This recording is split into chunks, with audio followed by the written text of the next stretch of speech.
The wind cut through the valley like a dull blade, slow and mean. It was the kind of cold that didn't announce itself, just settled into your bones and made itself comfortable. Cole Maddox stood at the edge of his porch, staring down at the town below, and wondered how much longer he could keep this up. 23 women. 23 times he'd opened his door to some rancher's daughter or merchant's sister, all dolled up in their Sunday best, smiling like they'd already picked out curtains for his windows. 23 times he'd sent them back down the mountain before sunset. The town had stopped calling him particular. Now they just called him crazy. Cole didn't care what they called him. Let them think he was broken or bitter or too damn proud to accept a good thing. Let them whisper about the war, about what he'd seen, about how some men come back wrong. It was easier than the truth. The truth was dying in the room behind him. He turned away from the valley and walked back inside, pulling the door shut against the wind. The cabin was warm, too warm probably, but his father couldn't seem to get warm anymore no matter how high Cole stoked the fire. The main room was neat enough. A table, 2 chairs, a cook stove that had seen better decades. Shelves lined one wall, mostly empty except for a few books his mother had left behind, and some tools that hadn't been touched in months. The door to his father's room stood half open. Cole paused outside it, listening. Shallow breathing, wet and rattling. Every inhale sounded like work. Every exhale sounded like surrender. He pushed the door open. Thomas Maddox lay in the narrow bed like a man already buried, his skin the color of old newspaper, his cheeks hollow enough to cast shadows. He'd been a big man once, the kind who could split timber all morning and still have enough left in him to dance his wife around the kitchen after supper. Now he looked like something the wind might blow away. "You eaten?" Cole asked, even though he knew the answer. His father's eyes opened, just barely. "Not hungry. You need to eat. Need to die, more like." Cole's jaw tightened. He crossed to the wash basin and wrung out a cloth, then sat on the edge of the bed. His father didn't protest when Cole pressed the damp cloth to his forehead. Didn't say anything at all. "Doc Farley's coming by tomorrow," Cole said. "Waste of time." His father's voice was barely above a whisper. "He don't know what's wrong with me. Just keeps bleeding me and charging you money you don't got." That was true enough. Doc Farley was a fine hand with broken bones and bullet wounds, but whatever was eating Thomas Maddox from the inside out was beyond him. 3 months ago, his father had been working the trap lines. 2 months ago, he'd stopped eating. 6 weeks ago, he'd stopped getting out of bed. "I'll get you through this," Cole said. His father's mouth twitched, not quite a smile. "You're a stubborn bastard, boy. I'll give you that." "Learned it from you." "Maybe." Thomas closed his eyes again. "But there's things even stubborn can't fix." Cole didn't answer. He just sat there, holding the cloth to his father's burning forehead, and listened to the wind hammer at the walls. The next woman arrived 3 days later. Cole saw her coming from a mile off, a small figure in a green dress, being led up the mountain path by Samuel Preston, the barrel-chested blacksmith who'd taken it upon himself to play matchmaker for half the territory. Samuel had a good heart and no sense of when to quit.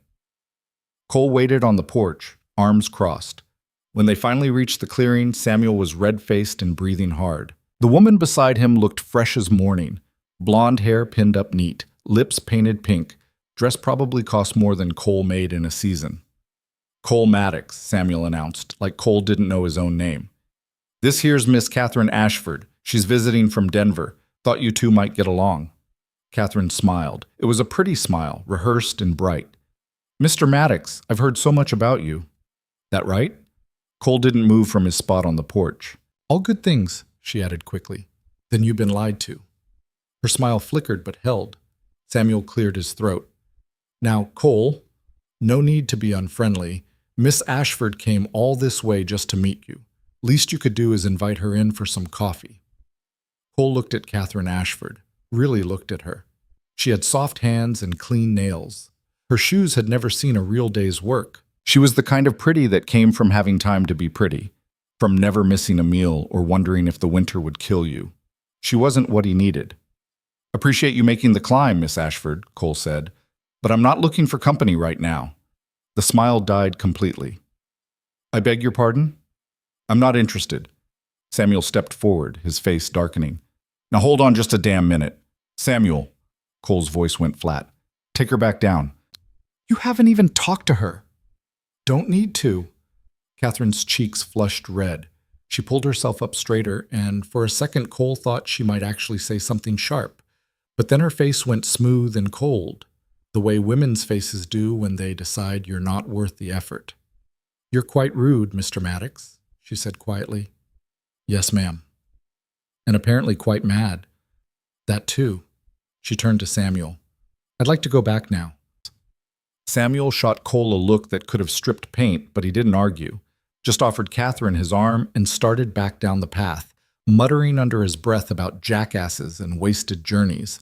Cole watched them go until they disappeared into the tree line. Then he went back inside, where his father was coughing so hard it sounded like his lungs might come up. By the time autumn started giving way to winter, the visits had stopped completely. Cole told himself he was relieved. No more awkward conversations, no more hopeful faces turning sour, no more explaining himself to people who wouldn't understand anyway. He could focus on what mattered, keeping his father alive. Except his father wasn't staying alive. Thomas had good days and bad days, but the bad days were starting to outnumber the good. Some mornings he'd wake up clear-headed enough to argue about breakfast. Other mornings, Cole would find him staring at the ceiling, talking to people who'd been dead for years. Doc Farley came by once a week, poked and prodded, asked questions that had no good answers, and left behind vials of medicine that didn't do a damn thing except drain Cole's savings. It's consumption, Farley said one gray afternoon, packing his instruments back into his bag, or something close to it. Lungs are failing, body's shutting down. How long? Farley didn't meet his eyes. Weeks, maybe less. There's got to be something else we can try. I've tried everything I know, Cole. The old doctor's voice was tired. I'm sorry, sometimes there just ain't nothing left to do but make him comfortable. Cole stood at the window, watching clouds gather over the peaks. He ain't going comfortable. That's not your choice to make. It's not yours either. Farley sighed, closed his bag, and headed for the door. He paused on the threshold. You got anyone helping you up here? Anyone to, I don't know, keep you sane? I'm fine. You're not fine, son. You're burning yourself out trying to hold back the tide. Then I'll burn. Farley shook his head slowly. Stubborn doesn't make you strong, Cole. It just makes you alone. After the doctor left, Cole sat by his father's bedside and listened to the uneven rhythm of his breathing. The fire crackled, the wind howled. And somewhere deep in the valley below, the town went about its business, living lives that didn't include dying fathers or desperate sons, or prayers that went unanswered. The first snow came early that year. Cole woke to find the world buried under 6 inches of fresh powder, the sky still dumping more. He fed the fire, made weak tea that his father wouldn't drink, and then bundled up to check the trap lines. He was halfway through the clearing when he saw her, a woman, walking up the mountain path, alone. Cole stopped dead. Nobody came up here anymore, especially not alone, especially not in a snowstorm. She was still a quarter-mile off, but even from that distance he could tell she wasn't like the others. No fancy dress, no perfect hair, just a long wool coat, a pack slung over one shoulder, and boots that knew how to handle rough ground. Cole waited. It took her 20 minutes to reach the cabin. When she finally stepped into the clearing, she was breathing hard but not winded, her cheeks red from cold, her dark hair escaping from under a plain knit cap. She looked to be 30, maybe a bit younger, hard to tell with the kind of face that had seen weather. She stopped a respectful distance away and met his eyes. Mr. Maddox? Her voice was low, steady, no flirtation in it, no performance. That's right. My name's Mara Hale. She shifted the pack on her shoulder. I heard you might need help. Cole studied her. Up close, he could see the wear on her coat, the patches sewn careful and tight. Her hands were rough. Her eyes were careful. This wasn't someone playing at frontier life. This was someone who'd lived it. Who told you that? Samuel Preston mentioned it, said your father's sick, said you've been managing alone. Samuel talks too much. Maybe. She didn't look away. But he wasn't wrong, was he? Cole's jaw tightened. I'm managing fine. I'm sure you are. Her tone suggested she didn't believe him for a second. But managing and healing aren't the same thing. You a doctor? No. Nurse? Not exactly. Then what exactly are you? Mara hesitated, and for the first time something uncertain crossed her face. I'm someone who knows how to keep people alive when doctors give up on them. The wind gusted hard, sending snow swirling between them. Cole should have sent her away, should have thanked her for climbing up and told her to turn right back around. That's what he'd done to every other woman who darkened his doorstep. But something stopped him. Maybe it was the way she'd said it. Not like a boast, but like a fact.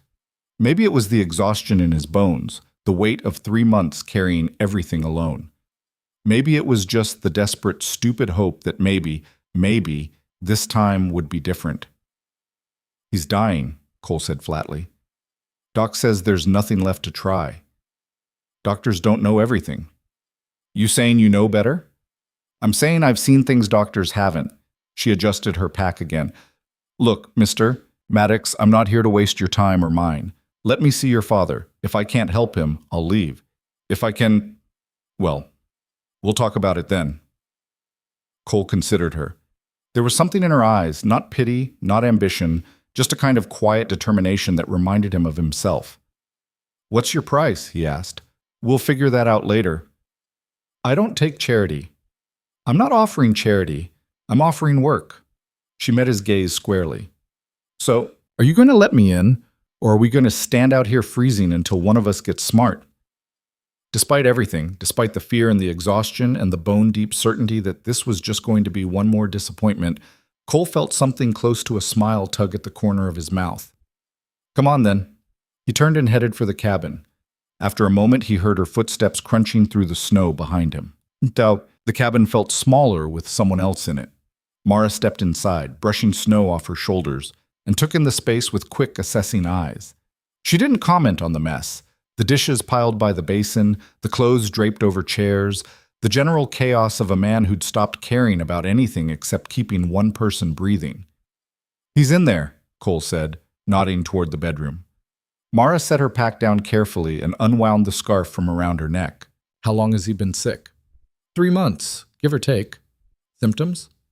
Started with fatigue, then fever, then he stopped eating. Now, Cole trailed off. Now he barely wakes up. Mara nodded slowly, processing. Any coughing? Blood? Coughing, yes. Some blood early on. Not so much anymore. Pain? He don't complain, but yeah, I can tell.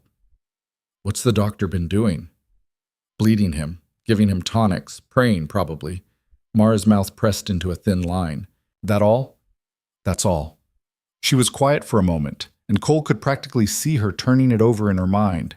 Then she picked up her pack. I'd like to examine him, alone, if that's all right. Cole's instinct was to refuse. His father was his responsibility, his burden, but he forced himself to nod. I'll be out here. Thank you. She disappeared into the bedroom and closed the door part way. Cole stood in the main room, feeling useless and strange. He could hear her voice through the door, low and calm, talking to his father. Couldn't make out the words, but the tone was gentle. Professional. He busied himself with the fire, adding logs even though it didn't need them. Then he put water on to boil. Then he reorganized the shelf of books. Then he just stood there, staring at the closed door, waiting. It felt like hours. It was probably closer to 30 minutes. When Mara finally emerged, her face was unreadable. Well? Cole asked. She moved to the wash basin and scrubbed her hands thoroughly before answering. He's very sick. I know that. But he's not dying of consumption. Cole went still. Doc said, your doctor's wrong. Mara dried her hands on a towel and turned to face him. Or at least, he's treating the wrong thing. Your father's lungs are affected, yes, but that's not the root cause. Then what is? Mara crossed her arms, choosing her words carefully. There's an infection, deep in his system. It's been there a long time, probably started small. Maybe from a wound that didn't heal right, or something he ate, or just bad luck. By the time symptoms showed up, it had already spread. The fever, the weight loss, the confusion. They're all connected. Cole's heart was pounding. Can you fix it? I don't know, she said honestly, but I know bleeding him is making it worse. And I know those tonics aren't doing anything except emptying your wallet. What do you need? Time, supplies, and your father's cooperation. She paused. And yours. You'll have it. Don't agree so fast. Mara's eyes were serious. If I do this, I do it my way. No doctor coming by to second-guess me. No half measures. It's going to be hard and it's going to hurt. And there's going to be days when you think I'm killing him instead of saving him. But if you interfere, if you lose faith halfway through, she shook her head. Then we both lose. Cole held her gaze. Behind him, through the bedroom door, he could hear his father's labored breathing. What are the odds? He asked quietly. Honestly? Maybe 50-50. She didn't flinch from the truth. But right now, doing nothing, those odds are zero. Cole thought about Doc Farley's resignation, about the vials of useless medicine, about waking up every morning wondering if this would be the day he found his father cold and still. Tell me what you need, he said. Mara nodded once, sharp and decided. Then she pulled a worn notebook from her pack and started writing. The list was long. Herbs, most of which Cole had never heard of. Supplies from town, clean bandages, alcohol, specific types of tea. Tools, a better stove for preparing medicines, and most importantly, food, real food, meat, vegetables, broths. He hasn't kept down solid food in weeks, Cole said. Then we start with broth and work up from there. Mara didn't look up from her writing. His body needs fuel to fight this. Starving isn't noble. It's just dying slower. Cole read through the list again. This is going to cost, I know. I don't have much saved. I'm not asking you to pay me yet. She capped her pen and looked up. Get me what's on that list. I'll start treatment. If your father improves, we'll settle accounts then. And if he doesn't? Mara's expression softened slightly. Then at least you'll know you tried everything. It wasn't comfort exactly, but it was something. Cole made the trip to town the next morning, leaving Mara alone with his father. It felt wrong, leaving them, but she'd assured him she knew what she was doing. And besides, she was right. They needed supplies. The ride down the mountain was brutal. Fresh snow had drifted across the path, and his horse stumbled more than once. By the time Cole reached the valley, his hands were numb and his temper was worse. The general store was warm and crowded. Cole pushed through, trying to ignore the looks people gave him, the whispers that followed him down the aisles. He'd gotten used to being the town oddity, the hermit, the man who turned down every decent offer and chose to rot alone on his mountain. Let them think what they wanted. He was loading supplies into his saddlebags when Samuel Preston appeared, blocking his path. Heard you got someone up there, Samuel said without preamble. Cole didn't look up. News travels fast. Mara Hales. That's right. Samuel's face was hard to read. You know anything about her? Know she's willing to help when nobody else would. Yeah, well, Samuel shifted his weight. Maybe there's a reason nobody else would. Cole stopped what he was doing and looked up. You got something to say, Samuel? The blacksmith hesitated, then lowered his voice. Look, I don't know the whole story, but Mara Hale, she's got a past. Showed up here about 2 years ago, no family, no references. Kept to herself mostly, did some work as a midwife, helped with a few tough births. Sounds like useful skills. Sure, until people started asking questions. Where'd she learn all that? Why's she so good with herbs and remedies? Why's she always got some cure nobody's ever heard of? Samuel crossed his arms. Some folks think she's, I don't know, unnatural. Cole felt anger rising in his chest. Unnatural. I'm just telling you what people say.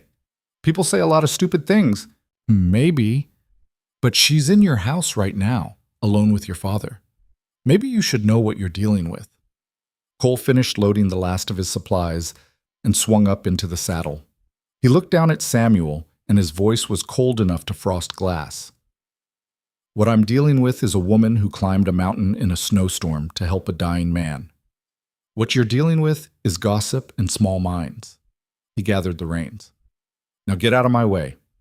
Samuel stepped back, hands raised. Your funeral, Cole. Maybe, but it'll be mine, not yours. He spurred his horse forward, leaving Samuel standing in the street, and didn't look back. When Cole returned to the cabin, the smell hit him first, bitter and medicinal, with an edge of something green and growing. He pushed open the door to find Mara at the stove, stirring a pot that bubbled with dark liquid. "That for him?" Cole asked, setting down his supplies. "First dose." She didn't turn around. "How's town?" "Same as always, full of opinions." "About me?" Cole paused in the middle of unpacking. "You heard?" "I've heard worse." Mara tasted whatever she was making, grimaced, and added more honey. People don't trust what they don't understand, and they especially don't trust women who know too much. "What do you know, exactly?" She finally turned to look at him. "Enough to maybe save your father. That good enough for you?" It was. It had to be. "He awake?" Cole asked. "In and out.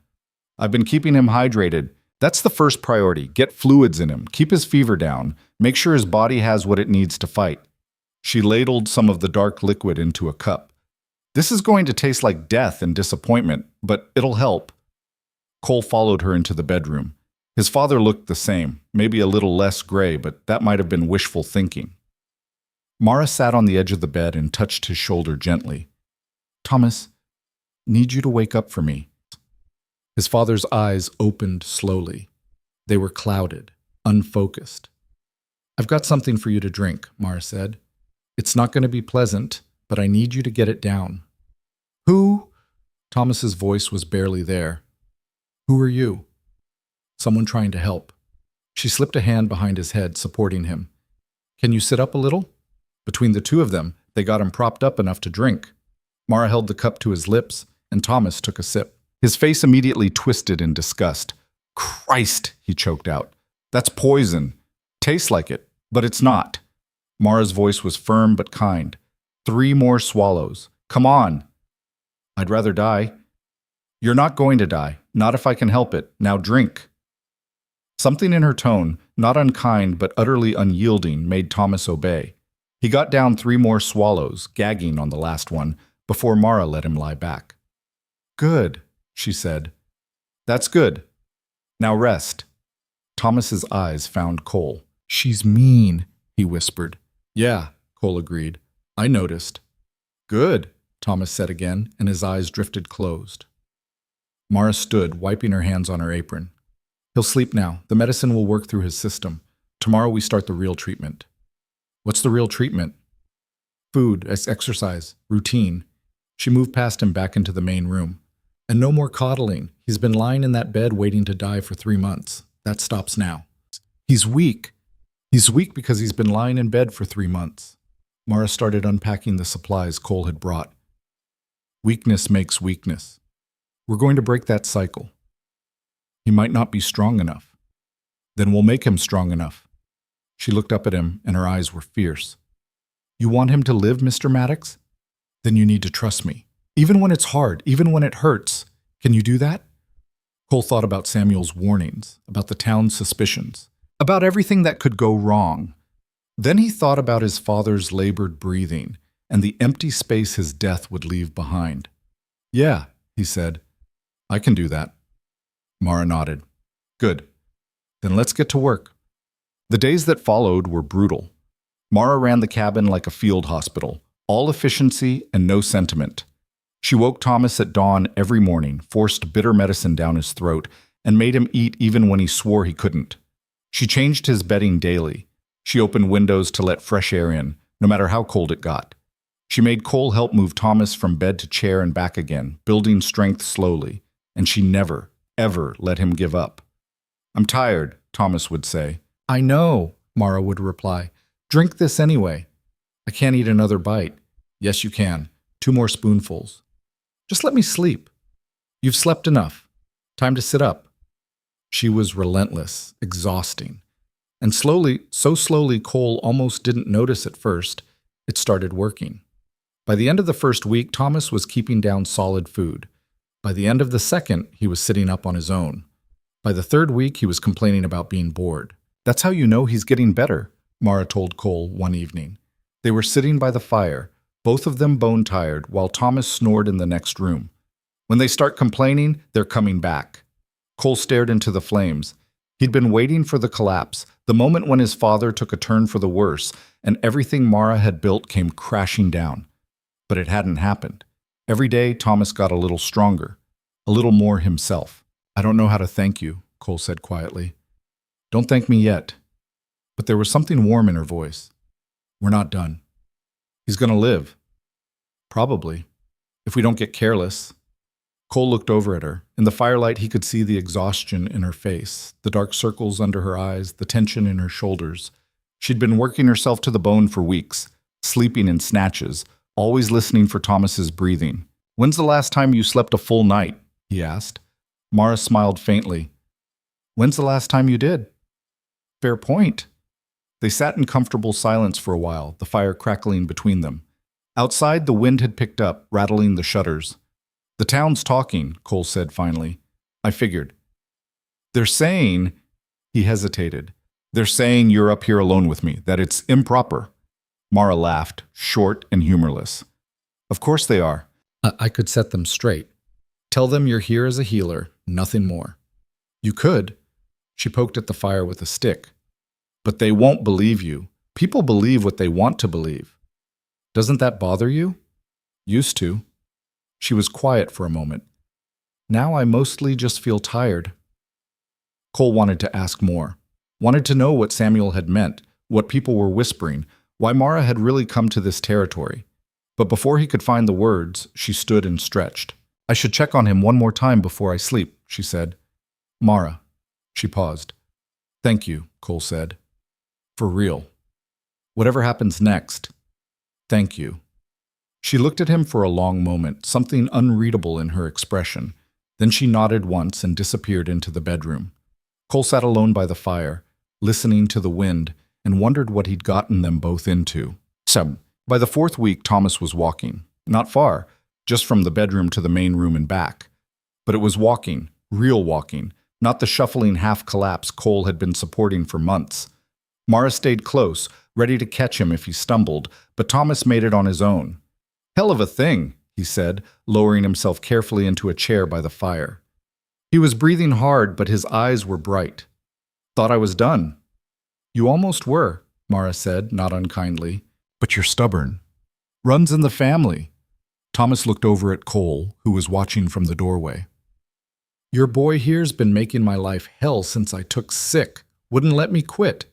"Good," Mara said. "Neither will I." Thomas actually laughed. It was weak and rough, but it was a laugh.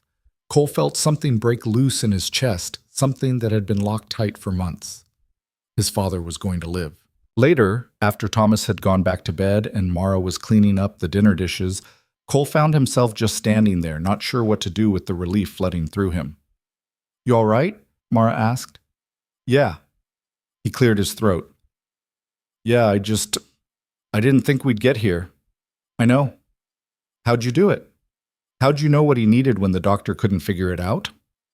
Mara set down the dish she was scrubbing and dried her hands slowly. "My mother was a healer, not a doctor. She never had formal training, but she knew things, plants, remedies, old knowledge that doesn't fit in medical books." She stared out the window at the darkening sky. "I watched her save people the doctors had given up on, and I watched the doctors take credit for it afterward." "That why you don't have formal training?" "Part of it." She turned back to the dishes. "The other part is they don't let women like me into medical schools. Too poor. Too rough. Too much. Their loss." She smiled slightly. "Maybe." Cole moved to help her with the dishes, working in companionable silence. It felt natural, this rhythm they'd fallen into, working together, looking after his father, keeping the cabin running. It felt like something that could last. He didn't let himself think too hard about what happened when his father didn't need constant care anymore. When Mara's job was done and she had no reason to stay. "I'll need to go to town soon," Mara said, interrupting his thoughts. "We're running low on supplies, and I want to make sure we have enough to see him through the next few weeks." "I can go." "I should probably come. I know exactly what I need, and some of it's specific." Cole hesitated. He'd been avoiding bringing Mara to town, knowing what kind of reception she'd get. But she was right. She knew her supplies better than he did. "All right," he said. We'll go tomorrow, early. Mara nodded, but something flickered across her face. Worry, maybe. Or resignation. They're not going to be kind, Cole warned. I know. I'll be with you. She looked at him, and for the first time since she'd arrived, he saw something vulnerable in her expression. Why? Because you saved my father's life, Cole said simply, and because it's the right thing to do. Mara held his gaze for a long moment. Then she turned back to the dishes, but Cole thought he saw her shoulders relax slightly. Thank you, she said quietly. Don't mention it. That night, Cole lay in his bedroll by the fire and listened to the sounds of the cabin settling. His father's breathing, steady and strong. Mara moving quietly in the storage room she'd claimed as her own. The wind outside no longer threatening, just present. For the first time in months, Cole Maddox let himself believe that maybe, just maybe, everything was going to be all right. He should have known better. The trouble was coming. It was already in motion, rolling down from the town like a stone down a mountainside, gathering speed, and by the time they saw it coming, it would be too late to step out of the way. They rode into town just after dawn, when the streets were still mostly empty and the air smelled like wood smoke and cold earth. Cole led the way on his roan gelding, with Mara riding the old mare he'd borrowed from a neighbor. She sat straight in the saddle, her face carefully neutral, but Cole could see the tension in her shoulders. The general store wasn't open yet, so they tied the horses outside and waited on the wooden walkway. A few early risers passed by. Miners heading to the hills, a farmer hauling produce, and every single one of them stopped to stare. Some nodded at Cole. None of them acknowledged Mara. She didn't seem to notice. Or if she did, she didn't let it show. When old Mr. Henderson finally shuffled up to unlock the store, he took one look at them and his face went tight. Maddox, he said curtly. Morning, Henderson. Need to pick up some supplies. Henderson's eyes slid to Mara, then back to Cole. That right. It wasn't a question. Cole felt his jaw clench, but he kept his voice level. That's right. Henderson unlocked the door and pushed it open, but he didn't step aside. She staying out there with you? That's my business. Town's business too, way I see it. Then the town sees wrong. Cole moved forward, forcing Henderson to either move or get walked through. The old man stepped aside, but his expression stayed sour. Inside the store was dim and cluttered, shelves packed with everything from flour sacks to mining tools. Mara pulled out her list and started gathering what she needed, moving through the aisles with quiet efficiency. Cole stayed close, watching Henderson watch her. They'd loaded half their supplies onto the counter when the door opened and 3 women walked in. Cole recognized them immediately. Mrs. Patricia Vance, the banker's wife, along with her 2 daughters, Mary and Ruth.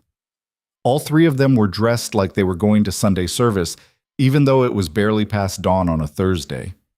Mrs. Vance saw Mara and stopped dead. Well, she said, her voice dripping with false sweetness, if it isn't the mountain hermit and his guest. Mara didn't look up from counting out coins. Morning, ma'am. I'm surprised to see you in town, Miss Hale. Thought you'd be too busy up there playing nurse. Just picking up supplies. I'm sure. Mrs. Vance moved closer, her daughters flanking her like soldiers. Must be quite the arrangement you have. Living alone with a man, no chaperone, no propriety. Cole opened his mouth to respond, but Mara beat him to it. Mr. Maddox's father is the one who needed care, she said calmly, and he's recovering well, thank you for asking. Oh, I'm sure he is. Mrs. Vance's smile was sharp as broken glass. Though one does wonder what kind of care you're providing, medicinal or something more personal. The implication hung in the air like smoke. Cole felt heat rising in his chest. Watch yourself, Mrs. Vance, he said quietly. I'm simply concerned for your reputation, Mr. Maddox, and for the moral character of this town. She turned to her daughters. Girls, I think we should come back later. The air in here has gotten rather foul. They swept out in a rustle of skirts, leaving silence behind. Henderson cleared his throat. That'll be $8.40. Cole paid, his hands tight on the coins. Mara gathered up their packages without a word, her face still carefully blank. They loaded everything onto the horses and mounted up. Mara, Cole started. Don't, she said softly. Just Don't. They rode out of town in silence. Halfway up the mountain path, Mara finally spoke. I should leave. Cole pulled his horse to a stop. What? You heard them. It's only going to get worse. She stared ahead at the trail. Your father's on the mend. He doesn't need round-the-clock care anymore. I can leave instructions, show you what to do. No. Cole, he still needs you, and He stopped himself. We need you. Mara turned to look at him, and there was something raw in her expression. You don't understand what you're asking. I've been through this before. The whispers turn into accusations. The accusations turn into something uglier. People like Mrs. Vance don't stop until they've destroyed what they're afraid of. Then let them try. Cole's voice was hard. I'm not afraid of gossip. You should be. Gossip can ruin more than reputations. What's that supposed to mean? Mara looked away. For a long moment, the only sound was the wind moving through the pines and the creak of saddle leather. 2 years ago, she said finally, I was living in a town about 50 miles east of here, smaller than this one. I was working as a midwife, helping with difficult births, teaching women about herbs and remedies. I was good at it, maybe too good. Cole waited. There was a baby, Mara continued, born too early, barely breathing. The doctor said it wouldn't last the night, but I stayed with it, with her. Used everything my mother taught me, kept her warm, got milk down her, didn't sleep for 3 days straight. Her voice was distant, remembering. And she lived, thrived even. That's a good thing. You'd think so. Mara's laugh was bitter. But people started asking questions. How did I know what to do when the doctor didn't? What kind of knowledge was I using? Some of the women, the religious ones, they started calling it unnatural, witchcraft even. Cole felt something cold settle in his stomach. It got bad, Mara said quietly. Whispers became accusations. Accusations became threats. Someone broke into my house, destroyed all my medicines, left a note telling me to leave or they'd finish what they started. She finally looked at him. So I left, came here, tried to keep my head down and just help where I could, but it's starting again. I can feel it. This isn't that town. All towns are that town when you're different enough. Cole thought about Mrs. Vance's words, about Henderson's cold stare, about Samuel's warning in the street. My father would be dead if you'd kept your head down, he said. Maybe. No, maybe about it. You saved him. Cole urged his horse closer. And I'll be damned if I let a bunch of small-minded hypocrites drive you away for doing the right thing. It's not your fight. Like hell it isn't, his voice was fierce. You're under my roof. That makes it my fight. But Mara studied him, and he couldn't read what was in her eyes. Surprise, maybe. Or something deeper. You're a stubborn man, Cole Maddox, she said finally. So I've been told. Stubbornness doesn't solve everything. No, but it's a start. She almost smiled at that. Almost. They rode the rest of the way in silence, but it felt different than before. Less heavy. Like something had shifted between them. Some understanding reached. When they got back to the cabin, Thomas was sitting by the fire, a book open in his lap. He looked up when they entered. Took you long enough, he said. Thought maybe you'd run off together. Not yet, Mara replied, and there was warmth in her voice. Over the next few days, they fell into a new rhythm. Thomas was strong enough now that he didn't need constant monitoring, which meant Mara could focus on building up his strength rather than just keeping him alive. She had him walking longer distances, eating larger portions, even doing light work around the cabin. This is torture, Thomas complained one afternoon as Mara made him stack firewood. This is recovery, she corrected. Your muscles need work or they'll stay weak. I'm 70 years old. I'm supposed to be weak. You're 68, and you're supposed to be alive. Now stack. Cole watched from the porch, hiding a smile. His father had been complaining more, which Mara said was a good sign. Meant he had energy to spare. She's mean as a snake, Thomas said, loud enough for Mara to hear. And you're stubborn as a mule, she called back. We're well matched. That evening, after Thomas had gone to bed, Cole and Mara sat by the fire. It had become their routine, these quiet hours when the work was done, and they could just exist without purpose. He's doing well, Mara said. Better than I expected, honestly. Thanks to you. She shook her head. Thanks to him. And you. I just gave you the tools. Don't do that. Do what? Downplay what you did. You saved his life. Own it. Mara poked at the fire with a stick, sending sparks spiraling up. I'm not good at taking credit. You're good at a lot of things you don't take credit for. She looked over at him, something unreadable in her expression. The firelight caught the edges of her face, turning her eyes almost gold. Can I ask you something? She said. Sure. Why didn't you ever marry? You had plenty of offers. Cole was quiet for a moment. None of them saw what needed seeing. Your father? Yeah. He stared into the flames. They all came up here thinking they were going to civilize me or save me or whatever story they told themselves. But none of them looked past the front door. None of them cared about what I was actually dealing with. That must have been lonely. It was. But less lonely than being with someone who didn't see me.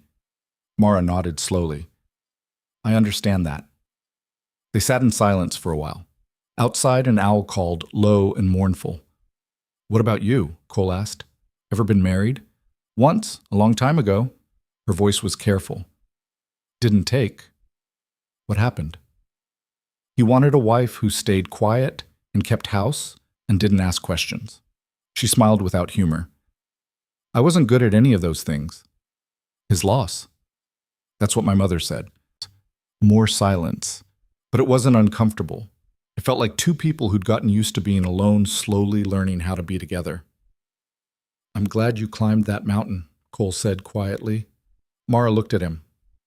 So am I. The next morning, Samuel Preston arrived.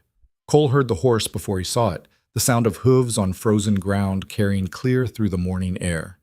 He stepped out onto the porch and watched Samuel ride into the clearing, his face grim. Samuel. Cole. The blacksmith dismounted heavily. We need to talk. About? About what's being said in town. About Miss Hale. Cole's jaw tightened. I don't care what's being said. Well, you should. Samuel looked uncomfortable. There's talk of bringing it to the marshal, saying she's compromising your reputation, that it's improper for her to be living here. My reputation's my own business. Not when it affects the whole town's moral standing, way some folks see it. Samuel ran a hand through his hair. Look, I don't agree with them. You know that. But Mrs. Vance has been stirring people up.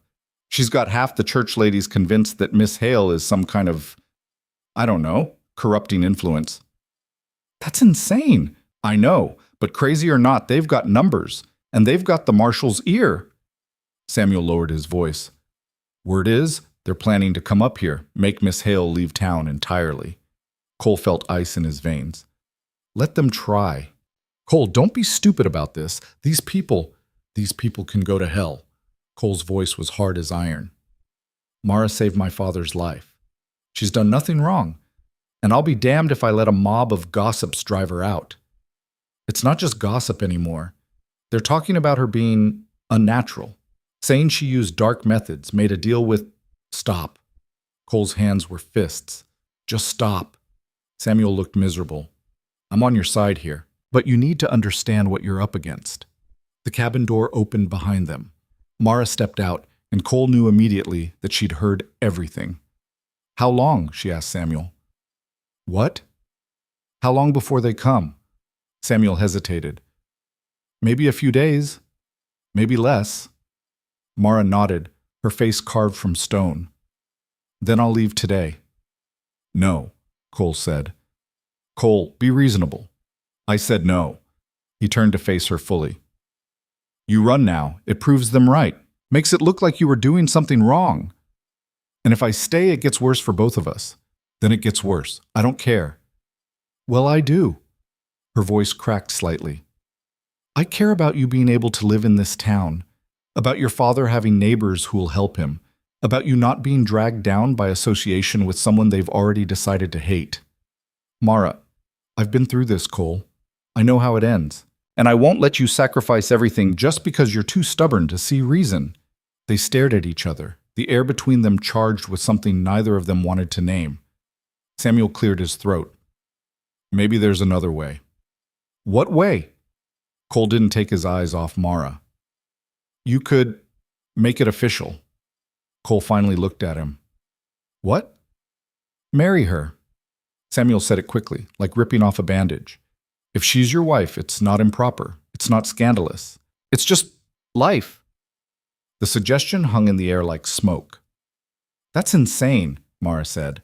Maybe, but it would work. Samuel looked between them. Think about it. The gossip's about her living here unmarried. You get married, that problem disappears.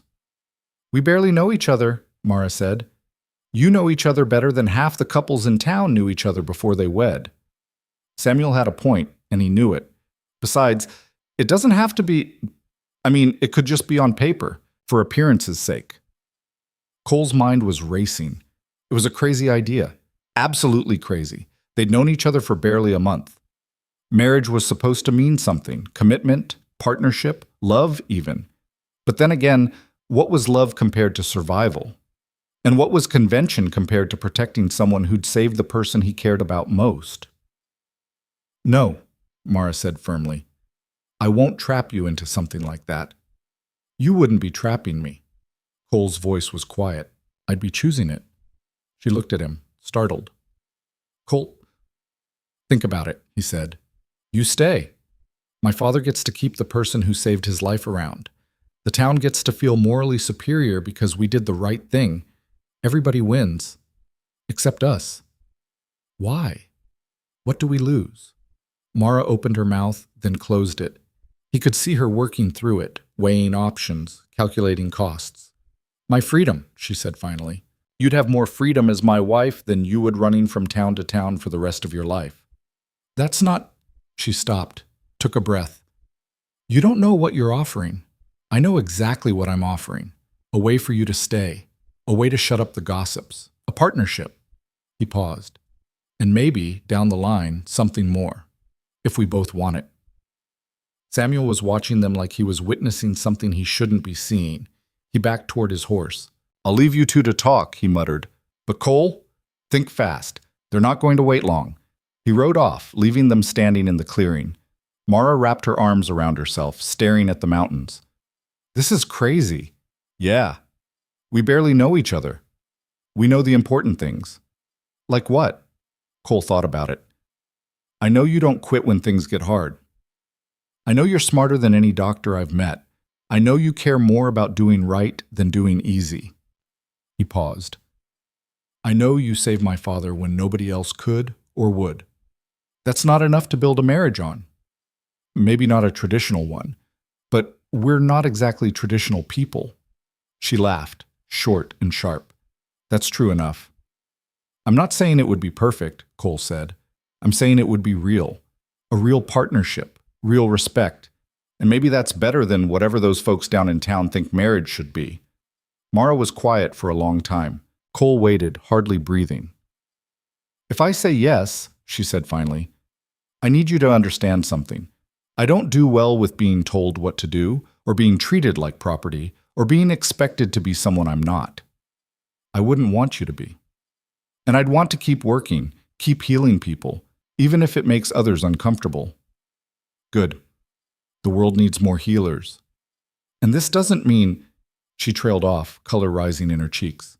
What I mean is, just because we'd be married doesn't automatically mean...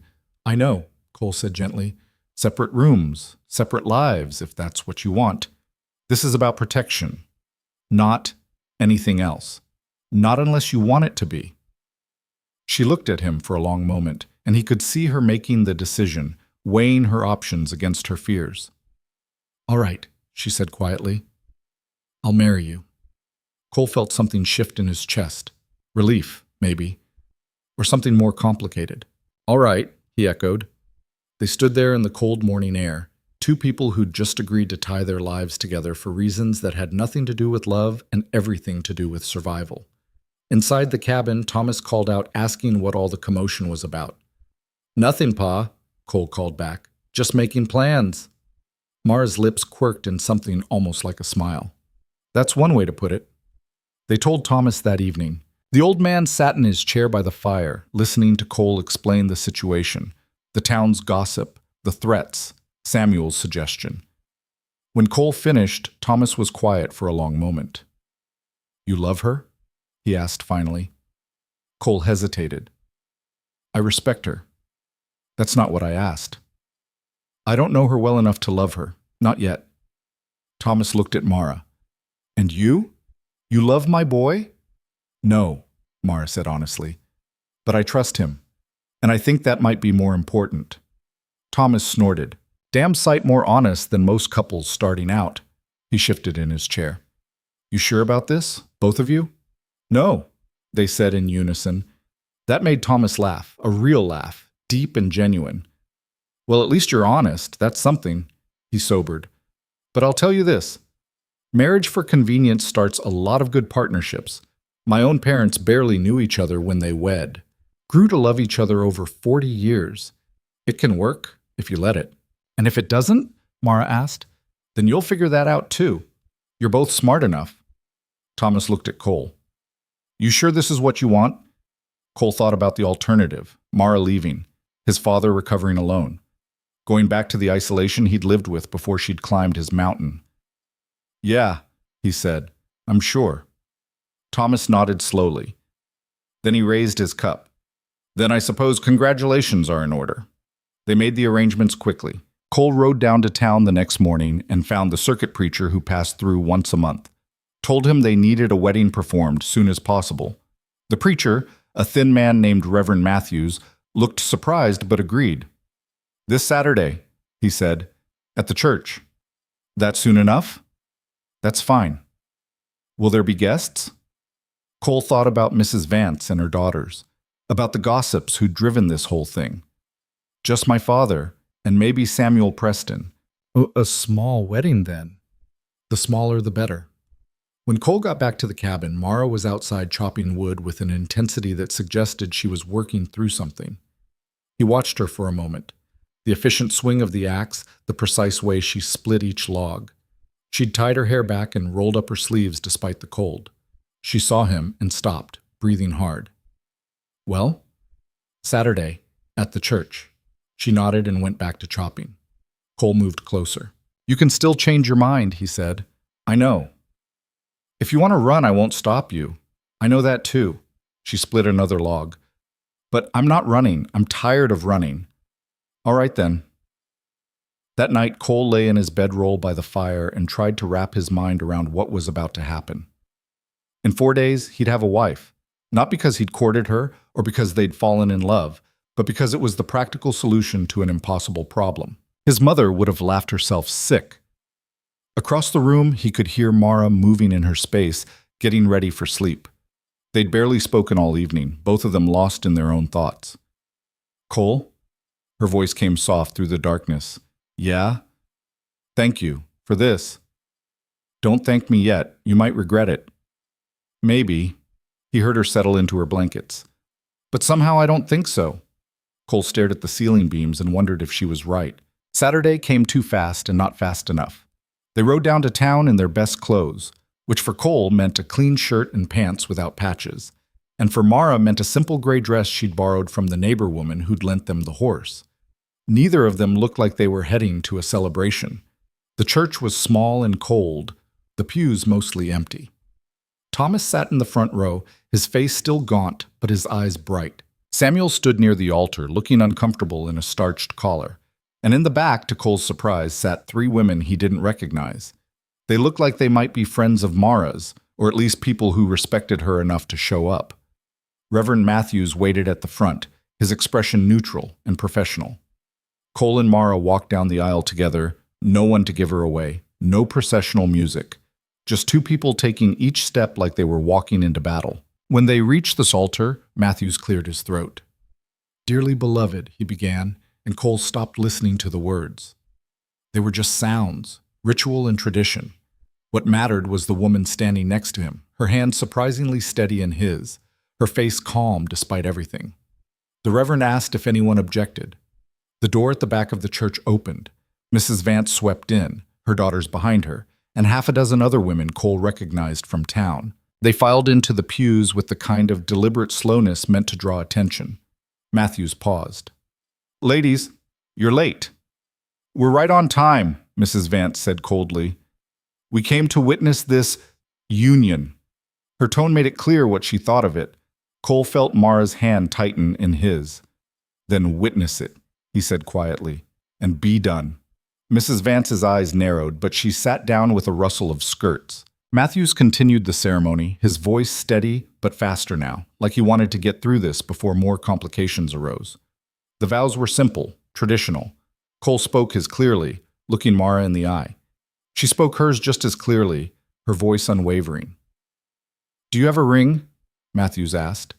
Cole pulled out the simple gold band he'd bought from Henderson that morning. It had cost him nearly the last of his savings, but it felt important somehow. Necessary. He slid it onto Mara's finger. It fit perfectly. "Then by the power vested in me," Matthews said, "I pronounce you husband and wife." He didn't tell Cole to kiss the bride, just nodded and closed his book. It was done. They walked back down the aisle together, and this time Cole could feel the weight of every eye in that church, could hear the whispers starting already. Mrs. Vance's voice rose above the others. "Well, that was certainly quick. One might wonder about the urgency." Cole stopped walking. Mara's hand in his arm tensed. "One might mind their own business," he said without turning around. "The moral character of this town is everyone's business." Now he did turn, looked Mrs. Vance dead in the eye. "Then you should be more concerned about your own character than my wife's." The word felt strange in his mouth. Wife. Mrs. Vance's face flushed red. "How dare you?" "He dares because he's right," Thomas said, standing up from his pew with effort. "You came here looking for scandal and found a wedding instead. Must be disappointing. Mr. Maddox, your son has been taken in by a woman of questionable, a woman who saved my life when your precious doctor had given up." Thomas's voice carried through the small church. "A woman who worked herself half to death caring for a stranger. If that's questionable character, then I'll take it over your brand of righteousness any day." Silence fell over the church. Mrs. Vance looked like she'd been slapped. Samuel stepped forward. "I think it's time we all headed home. The ceremony's done." People began filing out, some of them shooting sympathetic looks at Cole and Mara, others whispering behind their hands. Mrs. Vance swept out with her head held high, but her face was tight with fury. When the church had emptied except for them, Samuel and Thomas, Cole finally let out the breath he'd been holding. "That went well," he said dryly. "Could have been worse," Samuel offered. "Could have been better," Thomas countered. He shuffled over and took Mara's hands.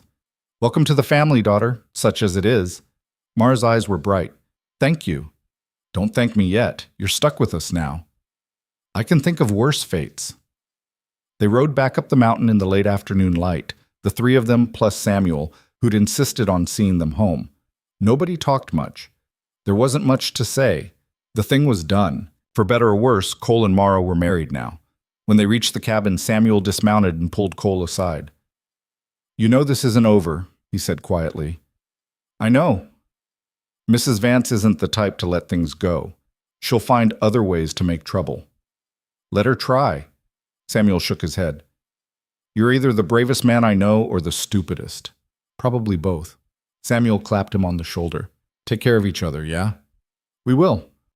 After Samuel left, Cole helped his father inside, then came back out to find Mara standing at the edge of the clearing looking out at the valley below. The sun was setting, painting everything gold and red. "You all right?" he asked. "I'm married," she said, like she was testing the word. "I'm actually married." "Yeah." "To you?" "Yeah." She laughed, a real laugh, surprised and genuine. "This is the strangest thing I've ever done." "Same." She turned to look at him, and something had shifted in her expression, less guarded, more open. "Thank you," she said, "for standing up to them, for not backing down. They had no right. I know. But not everyone would have fought for me like that." Cole stepped closer. "You're my wife now. That means something." "Does it?" "To me, it does." They stood there in the fading light, two people bound together by circumstance and choice, and maybe, just maybe, by something more that neither of them was ready to name yet. Inside, Thomas called out that dinner was getting cold. Mara smiled. "Guess we should go in. Can't have our first meal as a married couple be cold stew." "No," Cole agreed. "That'd be bad luck." They walked back to the cabin together, and for the first time since this whole thing started, Cole felt something that might have been hope. Maybe this could work. Maybe they could build something real out of this arrangement. Or maybe it would all fall apart. But either way, they'd face it together. That was something. The cold stew turned out to be better than expected, or maybe they were just hungry enough not to care. They ate at the small table, the three of them crowded together, and Thomas kept the conversation going with stories about Cole's mother and how she'd have found this whole situation hilarious. "She always said you'd marry someone unexpected," Thomas said, spooning up the last of his meal. "Thought maybe you'd find some wild woman living in the woods. Turns out she wasn't far off." "I'm not wild," Mara protested. "You climbed a mountain in a snowstorm to treat a dying stranger. That's pretty wild by most standards." "That's just practical," Thomas grinned. "My point exactly. You two are well matched." After dinner, an awkward silence settled over the cabin. The reality of the situation was starting to sink in. They were married now, legally bound, and nobody quite knew what that meant for the sleeping arrangements. Cole cleared his throat. "I'll take the main room. You can have the storage room like you've been doing." "You sure?" Mara asked. "That bedroll can't be comfortable." "It's fine."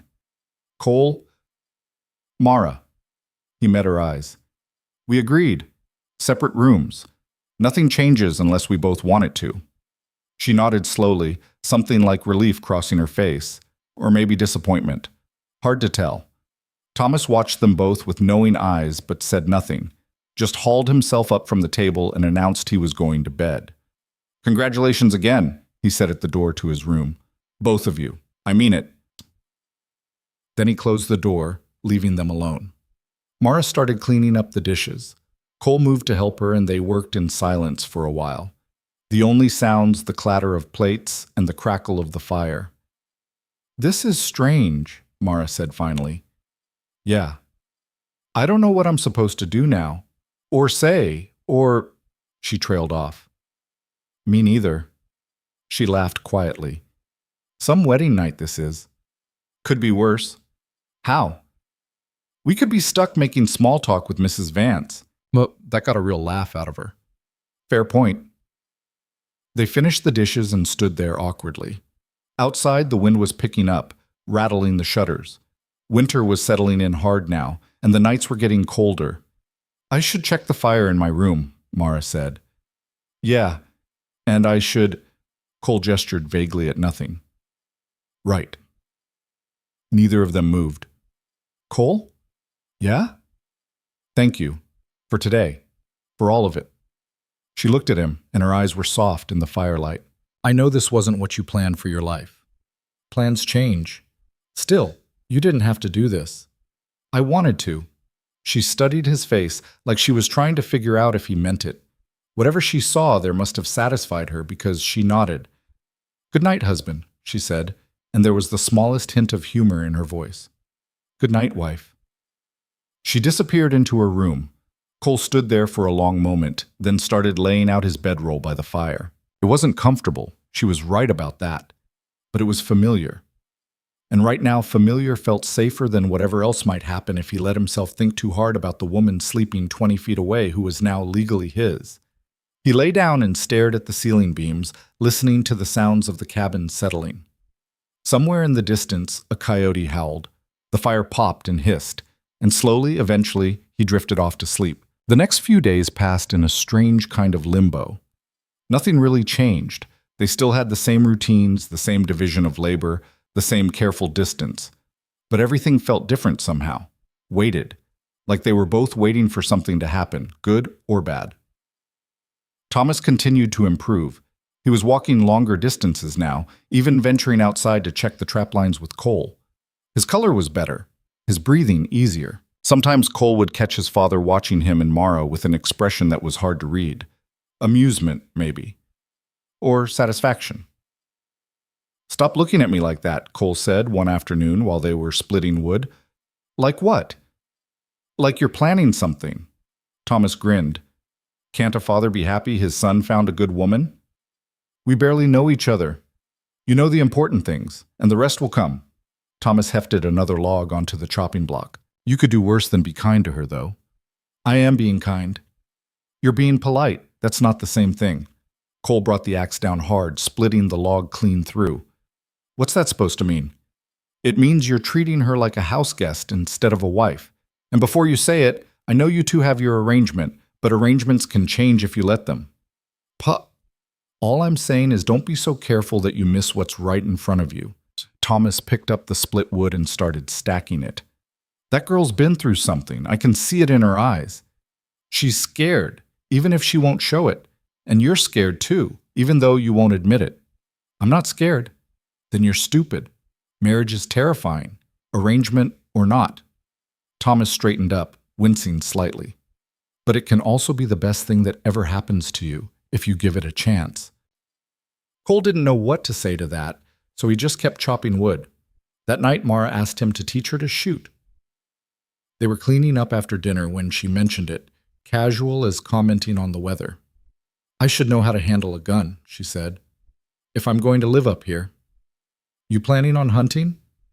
Planning on being able to defend myself if I need to. Cole thought about that. About the town below and the people who looked at Mara like she was something dangerous. About being up here alone while he was on the trap lines. All right, he said.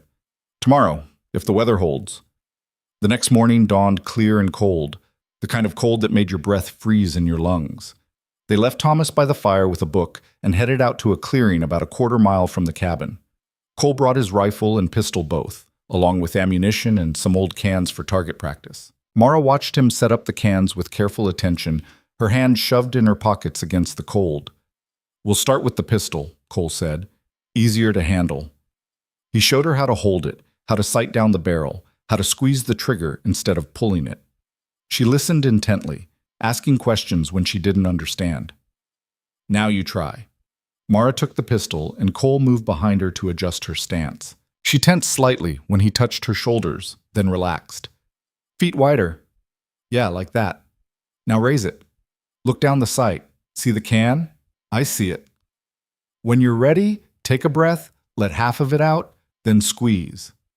The shot rang out, loud in the winter silence. The can stayed exactly where it was. Damn, Mara muttered. That's normal. Try again. She did.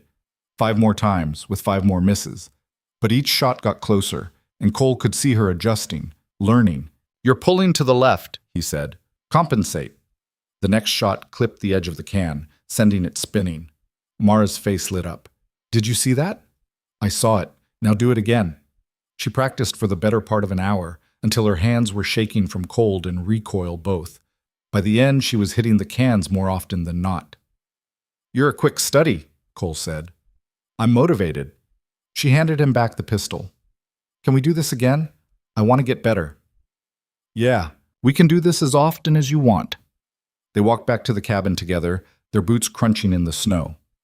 Mara's cheeks were red from the cold and her eyes were bright with accomplishment. Thank you, she said, for taking the time. It's important you know how to protect yourself. Is it? She glanced at him. Or do you just like teaching me things? Cole felt heat rise in his face. Maybe both. She smiled at that, and it was different than her usual careful smiles, more genuine. When they got back, Thomas took one look at them and grinned like he knew exactly what was happening, even if they didn't. 2 weeks after the wedding, the first real trouble came. Cole was in town picking up supplies when he ran into Doc Farley outside the general store. The old doctor looked uncomfortable when he saw Cole, like he'd rather be anywhere else. Cole? Doc. How's your father? Better. Much better. Farley nodded slowly. I heard. Also heard you got yourself married. News travels. It does. The doctor hesitated. Look, I don't know how to say this delicate-like, so I'll just say it plain. There's been talk. About your wife, about the methods she used to treat Thomas. Cole went very still. What kind of talk? People saying she used unorthodox remedies. Herbs and such that aren't in any medical text. Some folks are calling it dangerous, unregulated. Farley looked genuinely pained. Mrs. Vance has been pushing the town council to look into it. She's calling it a public health matter. A public health matter. I know, I told them it was nonsense. Your father's alive and getting stronger. That's all the proof anyone should need. But Mrs. Vance has influence and she's got people scared. Scared of what? A woman who knows how to heal? Scared of what they don't understand. Farley put a hand on Cole's shoulder. I'm on your side here, but I wanted you to know what's coming. There might be an inquiry, questions about what she did, how she did it. Let them inquire. Mara's got nothing to hide. I hope you're right. But the doctor's eyes said he wasn't so sure. Cole finished his shopping in a dark mood and rode back up the mountain faster than was probably smart. When he got to the cabin, he found Mara outside grinding something in a mortar, her breath making clouds in the cold air. She looked up when he approached and immediately read his expression. What happened? He told her. Everything Farley had said, every implication, every threat. Mara's face went carefully blank as she listened. When he finished, she just went back to grinding whatever herb she was working on. Mara? I heard you. And it's exactly what I expected. Her voice was flat. This is how it always starts. Questions, concerns, inquiries, then accusations. This isn't your old town. I won't let them. You can't stop this, Cole. She looked up at him and her eyes were tired. You can't fight the whole town. Watch me. And what happens when they decide I'm a threat? When they come up here and demand I leave, will you fight them off with your rifle? Will your father? She shook her head. This is bigger than both of us. Cole wanted to argue, but he couldn't find the words. Because part of him knew she was right. Part of him could see exactly how this would play out. The town getting more and more worked up, the accusations getting worse, until something broke. What do you want to do? He asked quietly. Mara was silent for a long moment. I want to stay, she said finally. I want to build something here. With you and Thomas. But I won't put you in danger for it. You're not putting me anywhere. This is my choice. Is it? Or is it just your stubbornness talking? Maybe it's both. Maybe I'm stubborn enough to choose this. Cole moved closer. Look at me. She did. I married you, he said. Not because I had to, because I wanted to, because you're worth fighting for. And if the town wants to make this a fight, then that's what they'll get. Something shifted in her expression. The careful blankness cracked, and underneath it was something raw and hopeful and scared all at once. You mean that, she said, like she couldn't quite believe it. Every word. Mara set down her mortar and pestle, stood up, and before Cole could react, she stepped forward and hugged him. It was brief. Just a moment of contact, her arms around him, her face pressed against his chest. But it was real. The first real physical closeness they'd had since the wedding. Then she stepped back, her cheeks flushed. Sorry, don't apologize. Cole's heart was hammering. You don't have to apologize for that.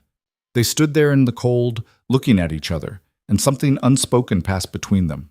An understanding. An acknowledgement that maybe this arrangement they'd made was starting to mean something more. Inside the cabin, Thomas called out asking if they were going to stand outside freezing all day, or if someone was going to make dinner. The moment broke. Mara laughed shakily. We should go in, she said. Yeah, but neither of them moved right away. The inquiry came 3 days later. 3 men rode up to the cabin. Marshal Dawson, a stern-faced man named Charles Pemberton, who sat on the town council, and surprisingly, Doc Farley. They arrived mid-morning, their horses picking their way carefully up the snowy path. Cole met them on the porch, his rifle leaning against the doorframe within easy reach. Gentlemen, he said, his voice flat. Mr. Maddox. Marshal Dawson was in his 50s, with gray hair and eyes that had seen too much. We need to speak with your wife. About? About her treatment of your father. We've had concerns raised about her methods. My father's alive. That's all the evidence you need of her methods. Nevertheless, Pemberton stepped forward. He was younger than the marshal, ambitious, with the kind of face that looked like it had never smiled. The town council has a responsibility to ensure public safety. Unregulated medical practice can be dangerous. More dangerous than letting people die? That's not what we're saying. Sounds like exactly what you're saying. Dawson raised a hand. Cole, we're not here to fight. We just want to ask Mrs. Maddox some questions. Clear the air. She's my wife. You want to question her? You'll do it with me present. That's acceptable. Cole turned and called into the cabin. "Mara, you got visitors." She appeared in the doorway, wiping her hands on her apron. Her face was calm, but Cole could see the tension in her shoulders. "Marshall, Mr. Pemberton, Doctor." She nodded to each of them. "What can I do for you?" "We'd like to ask you some questions about your treatment of Thomas Maddox," Pemberton said. "Specifically, what methods you used." "I used healing techniques passed down through my family, herbal remedies, proper nutrition, and careful monitoring." "What kind of herbal remedies?" Mara listed them off.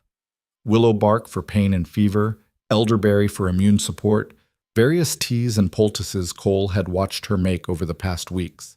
She spoke clearly and confidently, like she was reciting from a textbook. Pemberton listened with narrowed eyes. "Where did you learn these techniques?" "From my mother, and her mother before her." "Do you have any formal medical training?" "No." "Any certification or license to practice medicine?" "I don't practice medicine. I provide care." "That's semantics, Mrs. Maddox." "No, it's accuracy." Mara's voice sharpened slightly. "Doctors practice medicine. I help people heal. There's a difference." "Some would call that dangerous. Some would call letting a man die because a doctor's methods aren't working more dangerous." Pemberton's face reddened. Dawson cleared his throat. "Mrs. Maddox, nobody's questioning your intentions, but you have to understand our position. We have reports of you using methods that aren't traditional." "Traditional medicine wanted to bleed him and give him laudanum until he died quietly," Mara said. "I chose differently." "And Thomas recovered," Doc Farley interjected. All eyes turned to him. "I examined him yesterday. His lungs are clear, his fever's gone, and he's gained back most of the weight he lost. Whatever she did, it worked." Pemberton looked annoyed. "That's not the point." "That's exactly the point." Farley's voice was firm. "You want to talk about public safety? The safest thing is having more people who know how to heal, not fewer. Mrs. Maddox saved a man's life. That should count for something." "It counts for a lot," Dawson agreed. He looked at Mara. "But there are still concerns, specifically about you treating other people in town, without oversight." "I haven't treated anyone else." "Not yet. But word spreads. If people start coming to you instead of Doc Farley, then maybe Doc Farley should learn some of what I know, instead of seeing me as competition," Mara said bluntly. Silence fell over the porch. Even Cole was surprised at her directness. Pemberton sputtered. "The audacity! Is honesty audacity now?" Mara crossed her arms. "Look, I understand your concern. Really, I do. You want to protect people.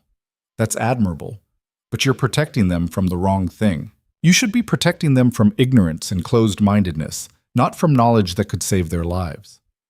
"Knowledge can be dangerous in the wrong hands," Pemberton said. "So can ignorance. And I'd argue ignorance has killed more people than knowledge ever has." Dawson held up both hands. "All right, that's enough philosophy." He looked at Cole. "Here's where we stand. The town council has concerns, but no actual evidence of wrongdoing. As long as Mrs. Maddox isn't harming anyone, and by all accounts she's done the opposite, we can't take action." "You mean Mrs. Vance is disappointed," Cole said. "I mean, the matter is closed. For now." Dawson's eyes were sympathetic. "But Cole, you too should be careful. There are people down there who want to find a reason to cause trouble. Don't give them one." After they left, Cole and Mara stood on the porch in silence. Thomas had come out to stand with them, looking frailer than usual in the cold, but present nonetheless. "Well," Thomas said finally, "that was fun." "That was a warning," Mara corrected. "They'll be back. Next time with something worse." "Not if we don't give them ammunition," Cole said. "Just by existing, I'm giving them ammunition." Mara's voice was bitter. "That's how this works. I'm different. I know things they don't. That makes me dangerous in their eyes, no matter what I do or don't do." "Then we'll deal with it." "How? How do you deal with people who've already decided you're guilty?" Cole didn't have an answer for that. That night, Thomas had a setback. It wasn't major, just a fever, some coughing, enough to make Cole's chest tight with old fear. Mara was on it immediately, mixing up medicines, monitoring his breathing, doing everything she'd done before. "It's just a cold," she assured Cole. His immune system is still rebuilding. This is normal. You sure? I'm sure. But he needs rest, and we need to keep the fever down. They took turns sitting with him through the night. During Cole's shift, around 3 in the morning, Thomas woke up. She's good, he said, his voice hoarse. What? Mara, she's good. For you. Pa, you need to rest. I'm serious, boy. Thomas's eyes were clearer than they had any right to be at this hour. I see the way you look at her when you think nobody's watching. I see the way she looks at you. We're just married. Just living together, just learning each other. Thomas coughed. That's how it starts. That's how it was with your mother and me. Started practical. Became something more. Ma married you for love. She married me because I had land and she needed security. Love came later. Thomas reached out and gripped Cole's hand with surprising strength. Don't be so scared of it that you miss it when it arrives. I'm not scared. You're terrified. I can see it. She's terrified too. You're both so busy protecting yourselves that you can't see what's right in front of you. Cole wanted to deny it, wanted to say his father was feverish and talking nonsense, but he couldn't. What if it doesn't work? He asked quietly. What if I'm not enough? Enough for what? For her. For this. For any of it. Thomas squeezed his hand. You saved her when the whole town wanted her gone. You stood up for her when it would have been easier to walk away. You gave her a home when she had nowhere else to go. You're already enough, son. You just gotta believe it. Before Cole could respond, Mara appeared in the doorway. How is he? Talking too much, Thomas said with a weak grin. That's a good sign. She came over to check his fever, her hand cool on his forehead. Temperature's coming down. You should sleep. Bossy, Thomas muttered, but he closed his eyes.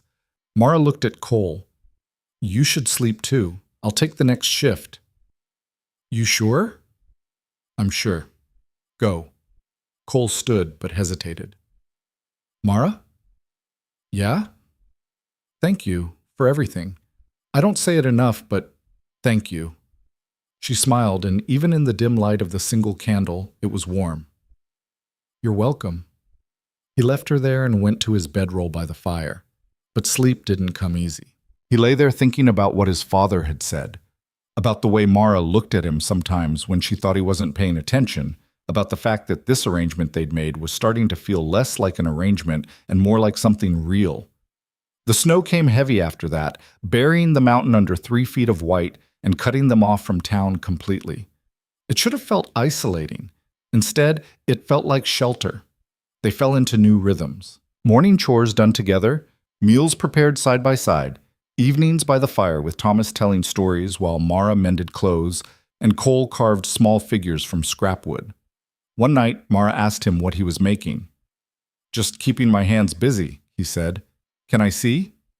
He handed her the piece he'd been working on. It was rough still, barely formed, but she could tell it was meant to be an owl. It's beautiful, she said. It's not done. Still beautiful. She turned it over in her hands. You're good at this. Used to make them for my mother. She collected them. What happened to them?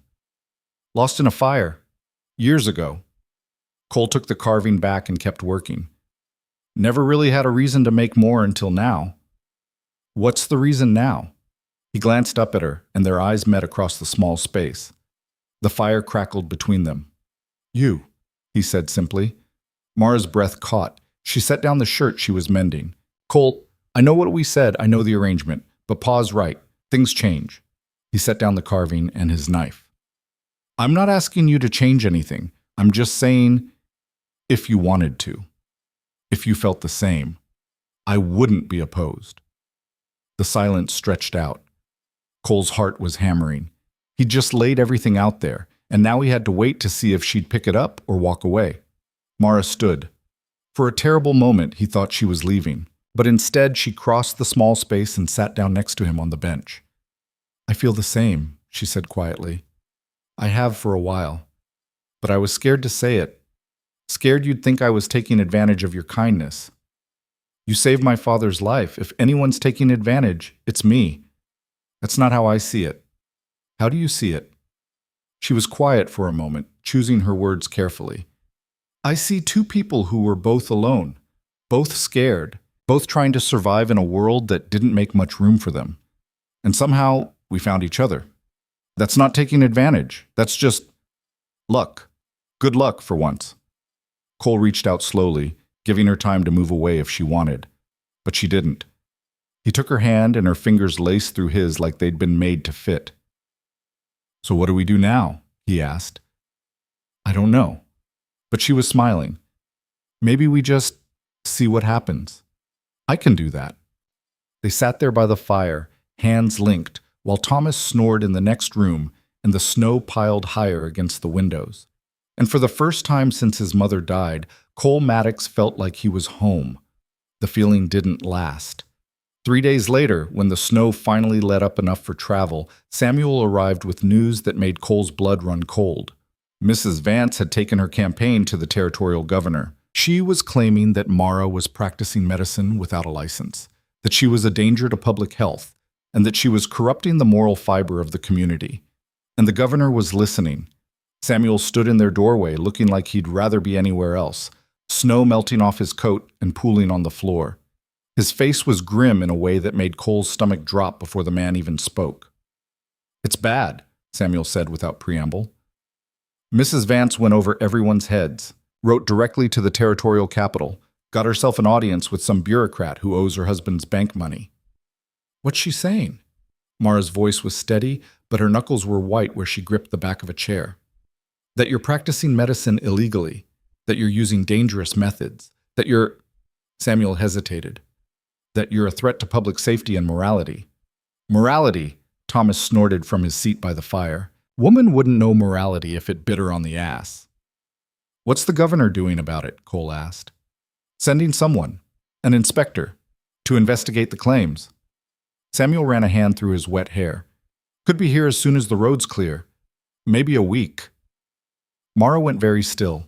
Cole recognized that look. She was calculating, running through options, planning escape routes. Don't, he said quietly. She looked at him. Don't what? Don't start planning how to run. We fight this. But Cole, if the territorial government gets involved, then we deal with it together. He crossed to her, took her hand. You said you were tired of running, so don't run. Samuel cleared his throat. There's more. Mrs. Vance has been talking to people, getting them to sign a petition. Says Mara's presence in town is corrupting the youth, encouraging women to step outside their proper roles. How many signatures? Thomas asked. 37 at last count. Out of how many people in town? Maybe 200 total. So a minority, Cole said. Loud, but a minority. A minority with connections. Samuel looked apologetic. I'm sorry. I tried to talk sense into some of them, but once Mrs. Vance gets her hooks in people, it's not your fault, Mara said. This was always going to happen. Women like her don't stop until they've destroyed what threatens them. You don't threaten her. I threaten everything she believes about how the world should work. Mara pulled her hand from Cole's and moved to the window, staring out at the white landscape. I'm a woman who doesn't need a man's permission to exist, who knows things men with degrees don't know, who saved a life they'd given up on. That's terrifying to someone like her. Because it makes her question everything, Thomas said quietly. Makes her wonder what else she's been wrong about. Mara nodded without turning around. Samuel shifted his weight. Look, I know this is a lot to take in, but you've got a week, maybe less. Use it. Get your story straight. Gather evidence. Doc Farley says he'll testify on your behalf if it comes to that. It'll come to that, Mara said. Then we'll be ready. Cole's jaw was set. Samuel, can you find out exactly what they're accusing her of? Specific charges? I'll try. Might help to know what you're defending against. After Samuel left, the three of them sat in heavy silence. The fire crackled. Outside, the wind had picked up again, driving snow against the windows. I should start gathering my things, Mara said finally. No. Cole's voice was flat. Cole, be reasonable. I am being reasonable. Running makes you look guilty. Staying and fighting makes you look innocent. Or it makes me look stubborn and dangerous. Then you'll look dangerous. I don't care. He stood up, started pacing. You saved my father. You're my wife. And I will not let a bunch of scared, small-minded people destroy you for having the audacity to be good at something. Mara turned from the window. Her eyes were bright, maybe with tears, maybe with anger. You can't fight the whole territory. Watch me.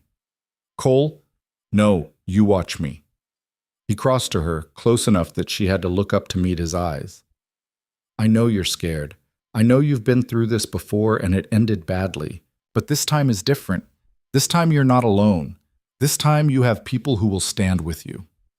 People like who? You and Thomas? Samuel? That's not enough. Then we find more people. Thomas hauled himself out of his chair with effort. Boy's right. You run now, it proves them right. You stay and fight. You force them to prove their case. And they can't because you haven't done anything wrong. Except exist outside the lines they've drawn, Mara said bitterly. Then we redraw the lines. Thomas moved closer, put a weathered hand on her shoulder.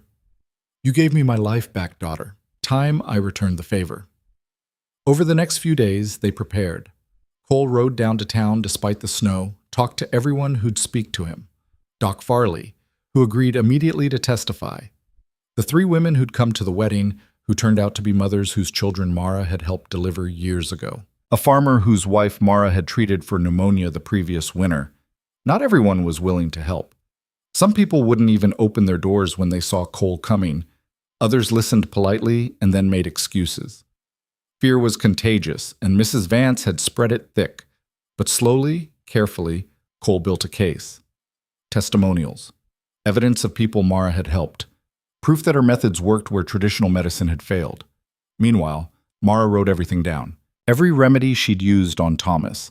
Every herb, every dosage, every technique. She created a detailed record of his treatment, his symptoms, his recovery. If they wanted evidence, she'd bury them in it. Thomas, for his part, became the living proof. He walked to town with Cole one day, made a point of being seen at the general store, at the smithy, at the saloon. Let people see how healthy he looked, how strong. Heard you were dying, Henderson said at the store, his voice less hostile than before. I was, Thomas replied. Then my daughter-in-law saved me. Word spread. Slowly, grudgingly, people started to remember that Thomas Maddox had been a good man before he got sick. Started to remember that he'd been days from death when Mara arrived. Started to do the math that even a child could manage. But Mrs. Vance wasn't deterred. If anything, the pushback made her more determined. She called a town meeting. Cole heard about it from Samuel, who rode up the mountain in the middle of a snowstorm to deliver the news. She's making it public, Samuel said, stamping snow off his boots. Tomorrow night. Says she wants the whole town to hear the truth about the dangerous woman living in their midst. Let her, Mara said. She was grinding herbs at the table, her movements precise and controlled. Let her say whatever she wants. You're not going to defend yourself? Oh, I'll defend myself, but on my terms, not hers. Mara looked up, and there was steel in her eyes. I'm going to that meeting, and I'm going to make her prove every word. Cole felt something fierce and proud rise in his chest. This was the woman who'd climbed a mountain in a snowstorm, who'd fought death and won, who'd stood in a church and married a stranger to save her own life. She wasn't backing down, not anymore. The meeting was held in the largest building in town, the community hall that doubled as a church on Sundays. By the time Cole, Mara, and Thomas arrived, the place was packed. Every seat taken, people standing along the walls, packed in tight enough that the air was hot and close despite the winter cold outside. Mrs. Vance stood at the front, flanked by her daughters and several other women Cole recognized from the church. She wore black, like she was attending a funeral. Her face was composed, righteous. When Mara walked in, the room went quiet. Cole felt every eye turned to them, felt the weight of judgment, fear, curiosity, anger. Mara held her head high, her hand steady in his. Thomas walked beside them, straight-backed and strong. They took seats near the front. Marshal Dawson was there, along with Doc Farley and several members of the town council. Samuel had saved them spots. Mrs. Vance waited until they were settled, letting the tension build. Then she began, "Thank you all for coming," she said, her voice carrying through the crowded room. "I know it's a difficult journey in this weather, but what we discussed tonight is too important to delay." She paused for effect. For months now, we've had a stranger living among us, a woman with no credentials, no training, no accountability, a woman who claims to heal with methods no respectable doctor would use, a woman who has taken it upon herself to practice medicine on our friends and neighbors without license or oversight. Murmurs rippled through the crowd. Mara sat perfectly still. Some of you may think this is harmless, Mrs. Vance continued. After all, Thomas Maddox is alive. Surely that's proof enough that her methods work. But I ask you to consider, what if she'd failed? What if her strange remedies had killed him instead of curing him? Who would be held accountable? She didn't fail, Thomas called out. Mrs. Vance's lips thinned. Mr. Maddox, please. You'll have your chance to speak. I'm speaking now. You're talking about my life like it's a hypothetical. I'm sitting right here breathing because of Mara. That's not a what if. That's a fact. Several people in the crowd nodded. Mrs. Vance's face reddened slightly, but she pushed on. Your individual case, while fortunate, doesn't address the larger issue. We have standards in this territory, laws governing medical practice. These exist to protect people from charlatans and frauds who prey on the desperate. Is that what you think I am? Mara's voice cut through the room, clear and cold. A charlatan? I think you're an unregulated practitioner using dangerous methods. Dangerous. Mara stood up. Define dangerous. Mrs. Vance looked taken aback. I beg your pardon? You keep using that word, define it. What about my methods is dangerous? You use herbs and remedies that aren't approved. Approved by whom?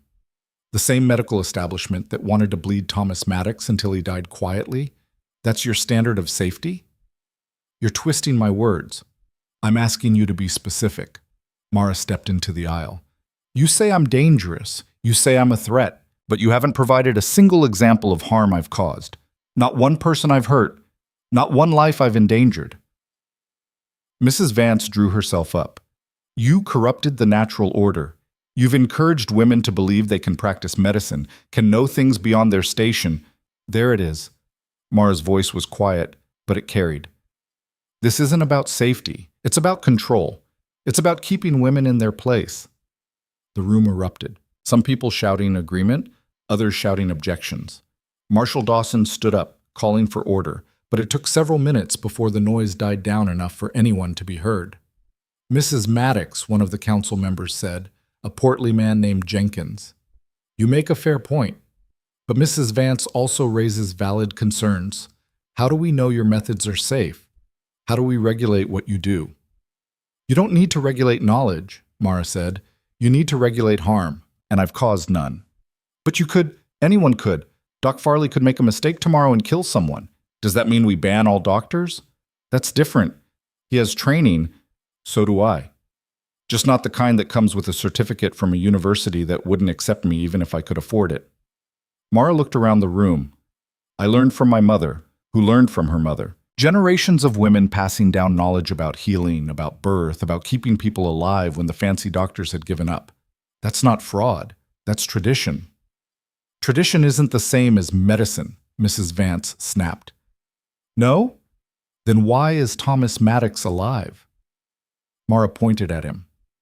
Your medicine had given up. Your doctors had nothing left to offer. But my tradition, my dangerous, unregulated tradition, saved his life. So you tell me which one is more valuable. Doc Farley stood up. If I may speak. Everyone turned to look at him. I was Thomas Maddox's doctor, Farley said. I tried everything I knew, everything in my medical texts, and he kept getting worse. When Mrs. Maddox began treating him, I was skeptical. Frankly, I thought she was wasting her time and his. He paused. I was wrong. Mrs. Vance looked stricken. Doctor. Let me finish, Farley's voice was firm. I've examined Thomas multiple times since his recovery. His lungs are clear. His weight is back to normal. By every medical standard I know, he should be dead. But he's not. Because Mrs. Maddox knew something I didn't. That doesn't mean her methods are safe for general use. No, it means we should learn from her instead of condemning her. Farley looked at Mara. I don't know all the remedies she used. Some of them are unfamiliar to me, but that doesn't make them wrong. It makes them different. And different isn't the same as dangerous. The room was quiet now, people listening. One of the women who'd attended the wedding stood up. Her name was Ellen, and she had a baby on her hip. Mrs. Vance, with respect, you don't know what you're talking about. Mrs. Vance's eyes went cold. I beg your pardon? 2 years ago, I was having my second child. Labor went wrong. Baby was breech, bleeding wouldn't stop. Doc Farley was there, did everything he could, but I was dying. He told my husband to prepare for the worst. Ellen's voice shook slightly. Mara came. I don't even know who called her. But she came, and she knew exactly what to do. Turned the baby, stopped the bleeding, saved both our lives. So when you talk about her being dangerous, I think about my daughter, who's alive because of Mara. Another woman stood, then another. One by one, women throughout the crowd rose to their feet. Some spoke, telling their stories. Others just stood, silent testimony. A difficult birth saved. A child pulled back from pneumonia. A husband's infected wound cleaned and healed when it should have cost him his arm. Not everyone stood. There were still plenty of people sitting, watching with suspicious eyes, but enough stood that the message was clear. Mara had helped people, real people, and they remembered. Mrs. Vance's face had gone from red to white.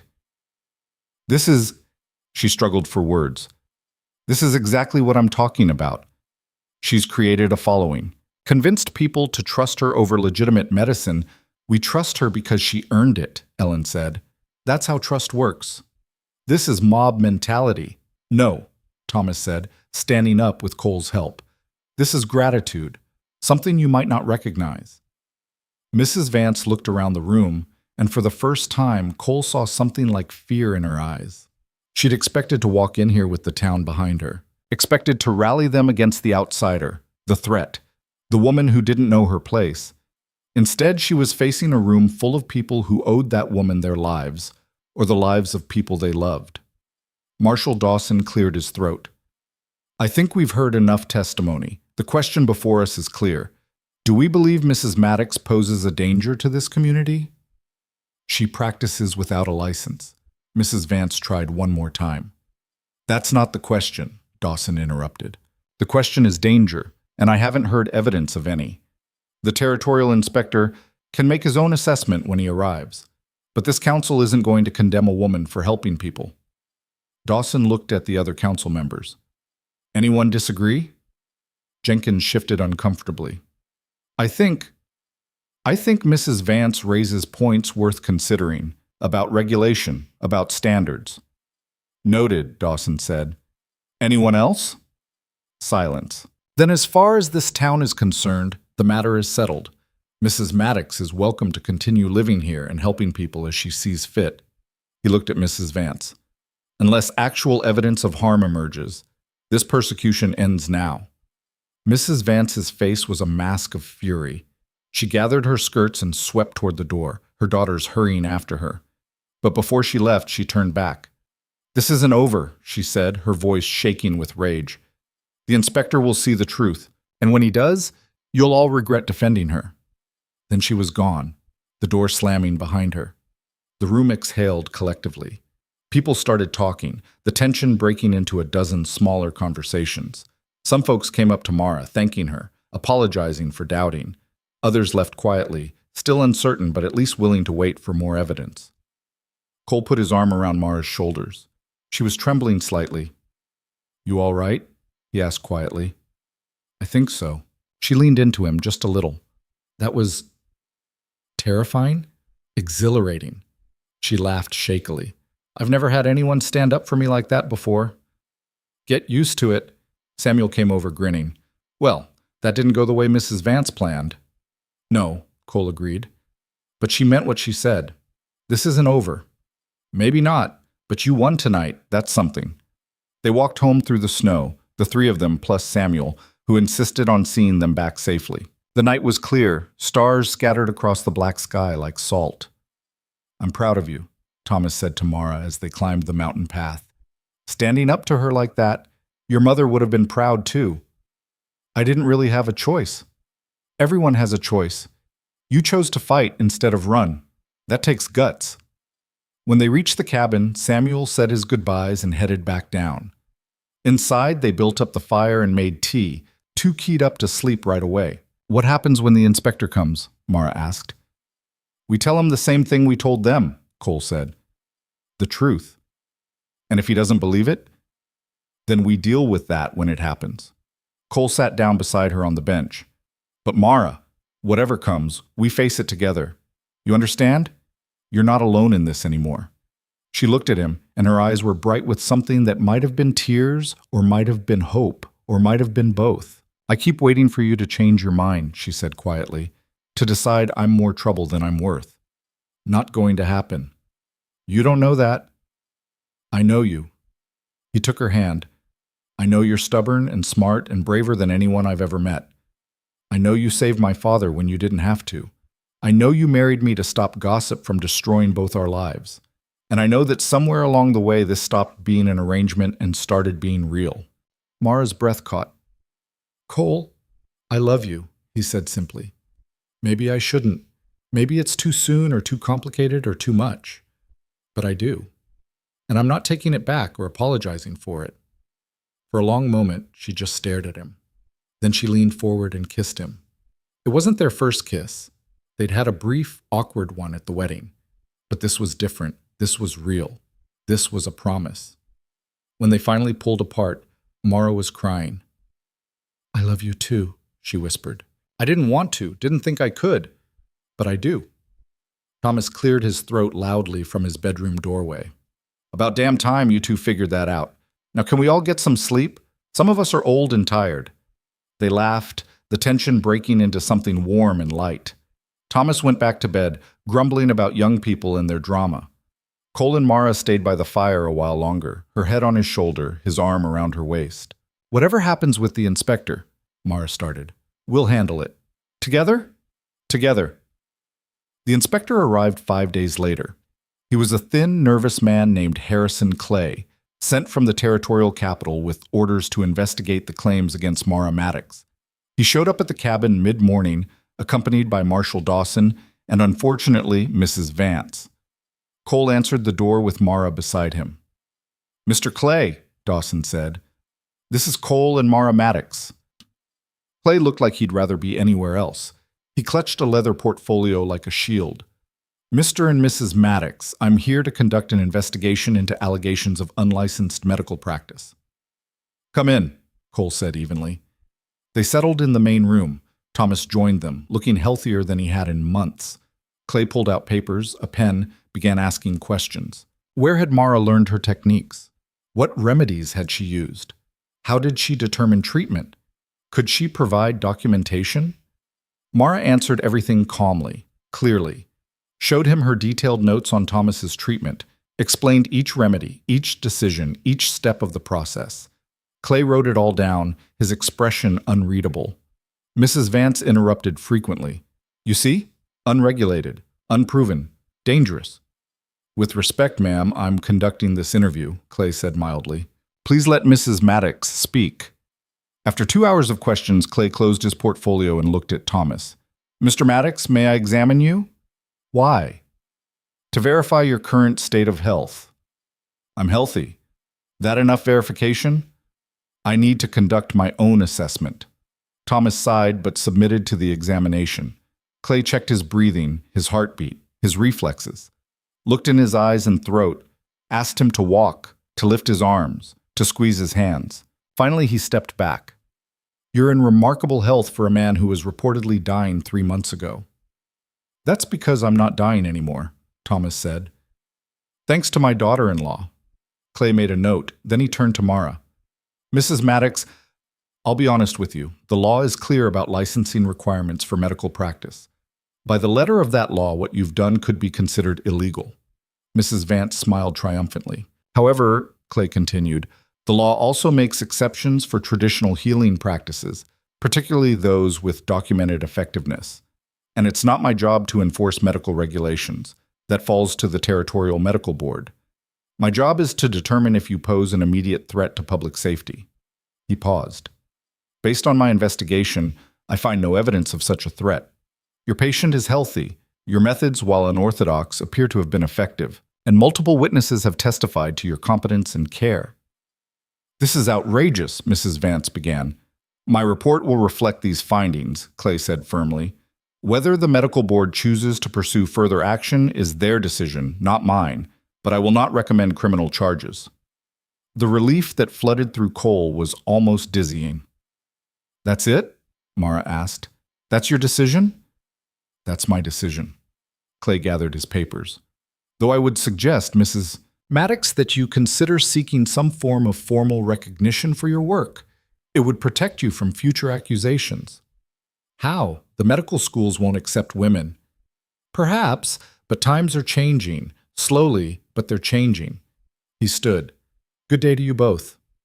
After he left with Dawson, Mrs. Vance remained standing in their main room, her face twisted with rage. This isn't over, she said. I'll take this to the medical board myself. I'll write every newspaper in the territory. I'll make sure everyone knows what you are. What am I? Mara asked quietly. A threat. A disruption. A woman who refuses to know her place. You're right, Mara said. I am all those things, and I'm not stopping. Mrs. Vance's hands were shaking. You'll regret this, both of you. The only thing I regret, Cole said, stepping forward, is that you've wasted so much time and energy trying to destroy someone who's done nothing but help people. Now get off my property. Your property? Mrs. Vance laughed bitterly. This whole mountain won't protect you forever. Eventually the world will catch up, and when it does, we'll still be here, Cole interrupted. Still helping people, still living our lives, and you'll still be bitter and angry and small. Now leave. She left, slamming the door hard enough to rattle the windows. In the silence that followed, Thomas started laughing. That woman, he said, is going to die mad about you two, and I couldn't be happier about it. Mara sank into a chair, the tension finally releasing. It's really over? The official investigation is, Cole said. She might still cause trouble, but without the territory backing her. We won. Mara looked up at him, wonder in her eyes. We actually won. You won, Cole corrected. You stood up and fought and proved them wrong. We won, Thomas said firmly. All of us. Together. And looking at them both, his father, healthy and strong, and his wife, brave and unbowed, Cole realized the old man was right. They'd won. Not just the fight with Mrs. Vance, not just the battle against the territory's investigation. They'd won something bigger, something that mattered more. They'd built a family. A real one. Not by blood or convention, but by choice and sacrifice and love. And that, Cole thought, was worth more than any victory a territorial inspector could deliver. That night, they celebrated with the closest thing to a feast the cabin had seen in months. Thomas insisted on helping cook despite Mara's protests, and together they made venison stew with actual vegetables Cole had bought in town, fresh bread that Mara had been saving the flour for, and even a small apple pie that Thomas claimed his wife used to make. Never thought I'd taste this again, Thomas said, taking his first bite of pie. His eyes actually got a little wet. Your grandmother made it exactly like this. Cole felt his throat tighten. His mother had died when he was 15, and there were days when he could barely remember her face. But he remembered her pie. It's good, Pa, he said quietly. Damn right it's good. Thomas took another bite, then looked at Mara. You got the recipe from the box in my room, didn't you? Mara nodded. I hope you don't mind. I found it a few weeks ago when I was cleaning. Mind? Girl, you just gave me back a piece of my wife. I could kiss you for that. Please don't, Cole said. I'd like to keep my wife unkissed by other men, thank you. They all laughed, and it felt good, easy, like they'd been doing this for years instead of months. After dinner, Thomas went to bed early, still building his strength back, though he'd never admit to being tired. Cole and Mara cleaned up together, working in the comfortable silence that had become their language. When the dishes were done, Mara didn't retreat to her room like she usually did. Instead, she stayed by the fire, and Cole stayed with her. What are you thinking? He asked. That I almost ran, she said. When Samuel brought that news about the inspector, my first thought was to pack my things and disappear before dawn. But you didn't. No. Because of you. Because of Thomas. Because for the first time in my life, I had something worth fighting for. She looked at him. Do you know what that feels like? To finally have a reason to stay? Cole thought about the years before she'd arrived. The isolation, the loneliness of watching his father die with nobody to help and nobody who cared. The endless parade of women who'd looked at him and seen a project to fix or a prize to win, but never just a man who needed help. "Yeah," he said. "I know exactly what that feels like." Mara moved closer, and this time when she rested her head on his shoulder, it felt like the most natural thing in the world. They sat like that for a long time, watching the fire burn down to embers. "Cole? Hmm? Can I sleep in your room tonight?" His heart jumped. "You sure?" "I'm tired of being alone. Even when I'm not actually alone, I'm still—" She trailed off. "I'm tired of separate rooms and careful distance and pretending this is still just an arrangement." Cole pulled back just enough to see her face. "This stopped being an arrangement the day you climbed my mountain." "I know, but I was scared to admit it. And now? Now I'm more scared of wasting time being careful when I could be living." She stood and held out her hand. "So, your room or mine?" Cole took her hand and stood. "Mine's closer." They moved to his small room off the main space, barely bigger than the bed and a trunk, but it was private and it was theirs. Cole lit a candle while Mara closed the door. Then they just stood there, suddenly awkward again. "I haven't done this in a while," Mara admitted. "Me neither. And I don't want you to think, I'm not expecting." She stumbled over the words. Cole stepped closer and took both her hands. "Hey, we don't have to do anything except sleep in the same room. That's enough. You're enough." She looked up at him, and her eyes were bright. "You really mean that?" "Every word." She kissed him then, soft and careful, and he kissed her back the same way. When they finally pulled apart, she was smiling. "Although," she said, "I wouldn't be opposed to more than just sleeping." "No?" "No." She started unbuttoning her dress. "We're married, after all. Might as well act like it." Cole felt his pulse jump, but he forced himself to stay calm. "You sure?" "I'm sure." The dress slipped off her shoulders. "Are you?" He answered by kissing her again, and this time there was nothing careful about it. Later, wrapped up in blankets with Mara's head on his chest and her hand over his heart, Cole stared at the ceiling and wondered how his life had changed so completely in just a few months. "What are you thinking about?" Mara asked sleepily. "How I almost lost this before I knew I wanted it." "Lost what?" "You. This. All of it." He stroked her hair. "If you'd run that first day, or if I'd sent you away, or if 1,000 other things had gone differently. But they didn't. We're here." She pressed a kiss to his chest. "Stop living in what ifs and live in what is." "Is that medical advice?" "That's wife advice. There's a difference." He smiled in the darkness. "I'll keep that in mind." They drifted off to sleep like that, tangled together, and when morning came, they woke up the same way. The winter passed in a strange kind of peace.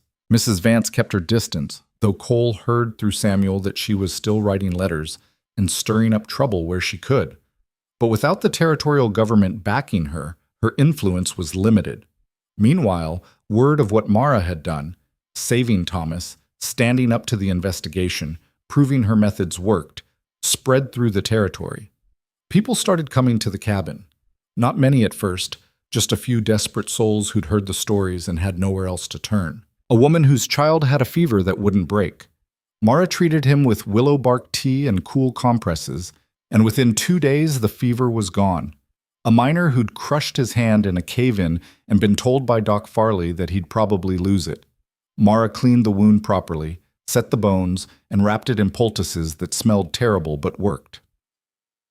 6 weeks later, the man had full use of his hand again. An elderly couple whose farm was miles from town and who couldn't afford Doc Farley's fees anyway. The wife had a cough that had lasted all winter.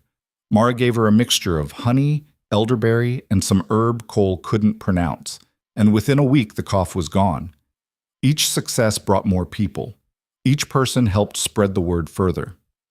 "You're building a reputation," Thomas observed one evening after a particularly long day of patience. Mara looked exhausted but satisfied. "I'm just doing what I know how to do." "You're doing more than that. You're proving that there's another way. That medicine doesn't have to come from a fancy school or a man with a degree. Some people still won't accept that. Some people are idiots, Thomas grinned, but enough people are starting to see the truth. That's what matters. By spring, the trickle of visitors had become a steady stream. Cole built an addition onto the cabin, a separate room where Mara could see patients and store her medicines. Thomas helped when his strength allowed, and Samuel came up on weekends to lend a hand. The room wasn't fancy, just 4 walls, a good stove, shelves for supplies, and a bed for patients who needed to stay. But it was purposeful, official. A statement that this wasn't temporary or shameful, but real and valuable work. On the day they finished, Mara stood in the doorway and cried. "It's just a room," Cole said, though he knew better. "It's not just a room. It's proof that I'm allowed to exist, that what I do matters." She turned to him, tears streaming down her face. "Do you know how long I've waited for that? For someone to say that I'm not wrong or dangerous or unnatural, just skilled?" Cole pulled her into his arms. "You're the most skilled person I know, and you're going to help so many people in this room." She did. Over that spring and into summer, Mara treated dozens of patients. Some were simple cases, infections, fevers, broken bones. Others were more complex. A woman bleeding after childbirth that Doc Farley couldn't stop. A man with pneumonia so bad he couldn't breathe. A child who'd eaten something poisonous and was seizing. Mara saved them all. Not every case had a happy ending. There was a man too far gone from consumption by the time he arrived, who died peacefully in Mara's care instead of alone in his cabin. A woman who lost her baby despite everything Mara tried.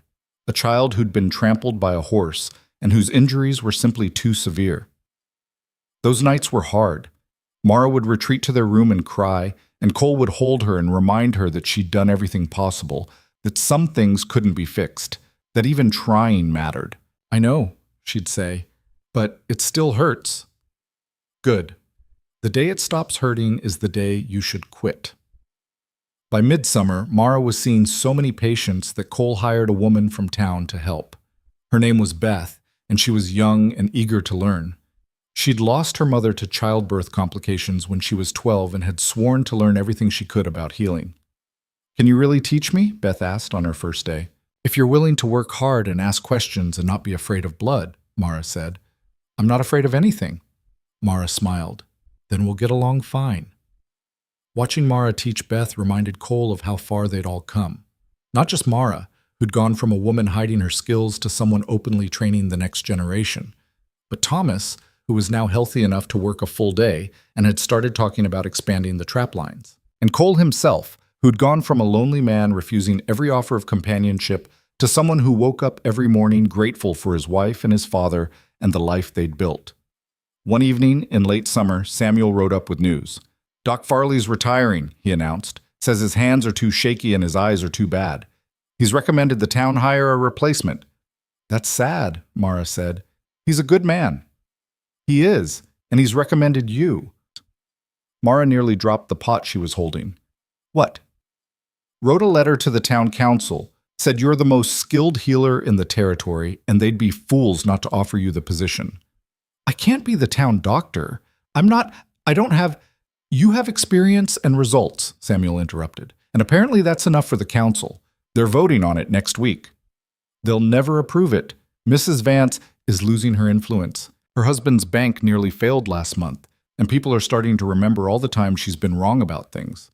Samuel grinned. "Turns out being vindictive and self-righteous isn't a great long-term strategy." The town council did approve it, though not without debate.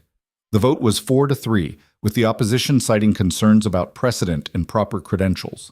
But the majority recognized that Mara had been doing the work of a doctor for months now, that people trusted her, and that Doc Farley's endorsement carried weight. They offered her a salary, not much, but enough to make a difference.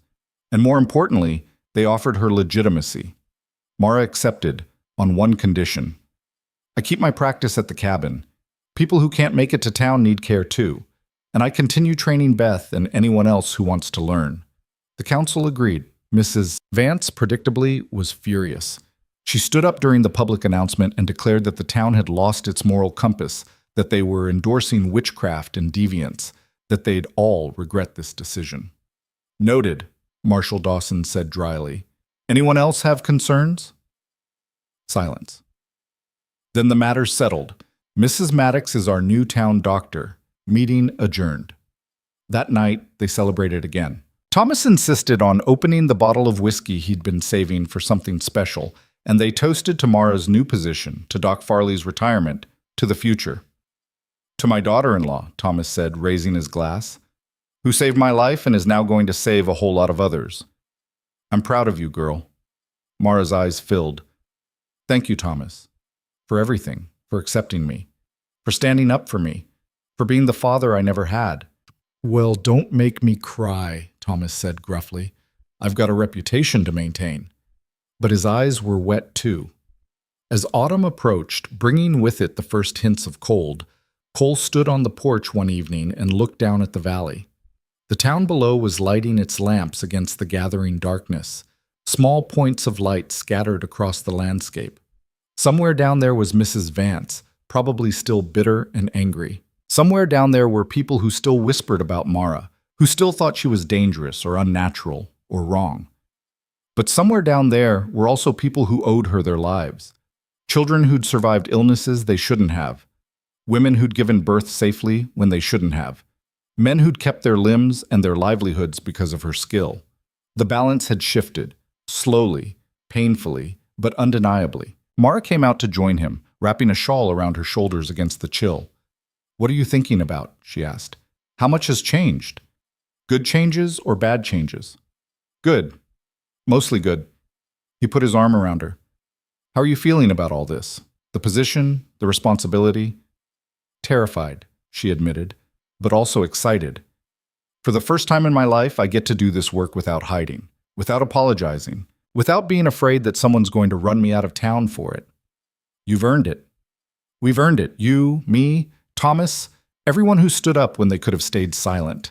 She leaned into him. I couldn't have done any of this alone. Good thing you didn't have to. They stood like that for a while, watching the lights below and the stars above, and Cole thought about the night Mara had first climbed this mountain. How desperate he'd been, how certain that nothing would help, how wrong he'd been.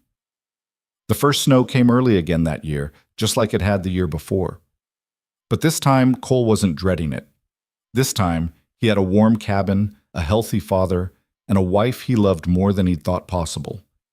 The winter brought its usual challenges, storms that cut them off from town for days, patients who needed help despite the weather, hard work and long nights and all the struggles that came with frontier life. But it also brought moments of quiet joy. Evenings by the fire with Thomas telling stories while Mara mended and Cole carved. Mornings waking up with Mara's warmth beside him. The satisfaction of work well done and lives saved and a community slowly learning to value what they'd almost destroyed. One afternoon in midwinter, a knock came at the door. Cole opened it to find a young woman standing there, heavily pregnant and clearly in pain. Please, she said, I'm Mary Vance. I need help. Cole recognized her immediately. One of Mrs. Vance's daughters, the one who'd stood silently at her mother's side during all the accusations and attacks. Come in, he said, stepping aside. Mara took one look at Mary and moved into action. How far along? 8 months, I think, maybe more. The baby's not moving right, and I'm bleeding. Mary started crying. My mother said I should go to the city, find a real doctor, but I can't travel that far and I'm scared. You're going to be fine, Mara said firmly. But I need you to lie down, now. The labor was long and difficult. The baby was breech, just like Ellen's had been years before, and there were complications that made even Mara's face tighten with concern. But she worked through it with steady hands and calm instructions, with Beth assisting and Cole boiling water and fetching whatever was needed. 12 hours later, Mary Vance gave birth to a healthy baby girl. She's perfect, Mary whispered, holding her daughter and crying. She's absolutely perfect. She is, Mara agreed, washing her hands in the basin. You did good work, Mary. Mary looked up at her with red, exhausted eyes. I'm sorry. For everything my mother did. For not standing up to her. For... You're here now, Mara interrupted gently. That's what matters. She told me not to come. Said you were dangerous, that you'd probably kill me and the baby both. But I didn't have anywhere else to go, and I'd heard the stories about what you did for others, and I thought—" She broke down again. "I'm so sorry." "Stop apologizing and rest," Mar said. "You and your daughter are going to need your strength." Mary stayed with them for 3 days while she recovered. During that time, Cole watched his wife care for the daughter of the woman who'd tried to destroy her, and he fell in love with her all over again. On the 3rd day, when Mary was strong enough to travel, Cole offered to drive her back to town in the wagon. She accepted gratefully. "Will you tell your mother where you were?" Cole asked as they made their way down the mountain. Mary held her baby close. "I'll tell her the truth, that Mrs. Maddox saved both our lives. Whether she believes it or not, that's her choice. And if she doesn't, then that's her burden to carry, not mine." Mary looked at her daughter's sleeping face. "I'm not going to let her poison this. My daughter deserves better than to grow up around that kind of hate." When Cole got back to the cabin and told Mara what Mary had said, she just smiled. Maybe there's hope for the next generation after all. As winter gave way to spring again, marking a full year since the inspector's visit, the cabin on the mountain had become something of a landmark. People no longer whispered about the dangerous woman who lived there. Instead, they talked about the healer who'd proven the doctors wrong, who'd stood up to persecution and won, who'd changed what was possible. More women came to learn from Mara. Beth had proven so skilled that Mara had started sending her on house calls for simpler cases. 2 other young women had joined as apprentices, eager to learn healing skills that no school would teach them. Thomas's health had stabilized completely. He was working the trap lines again, teaching Beth's younger brother the trade, talking about the future like he'd have decades of it instead of months. And Cole had expanded the cabin twice more. They now had a proper clinic, separate living quarters, and even a small barn for patients' horses. It was more than a home now. It was a place of healing, of hope, of proof that the world could change if enough people decided to change it. One evening in early spring, Cole and Mara sat on the porch watching the sunset.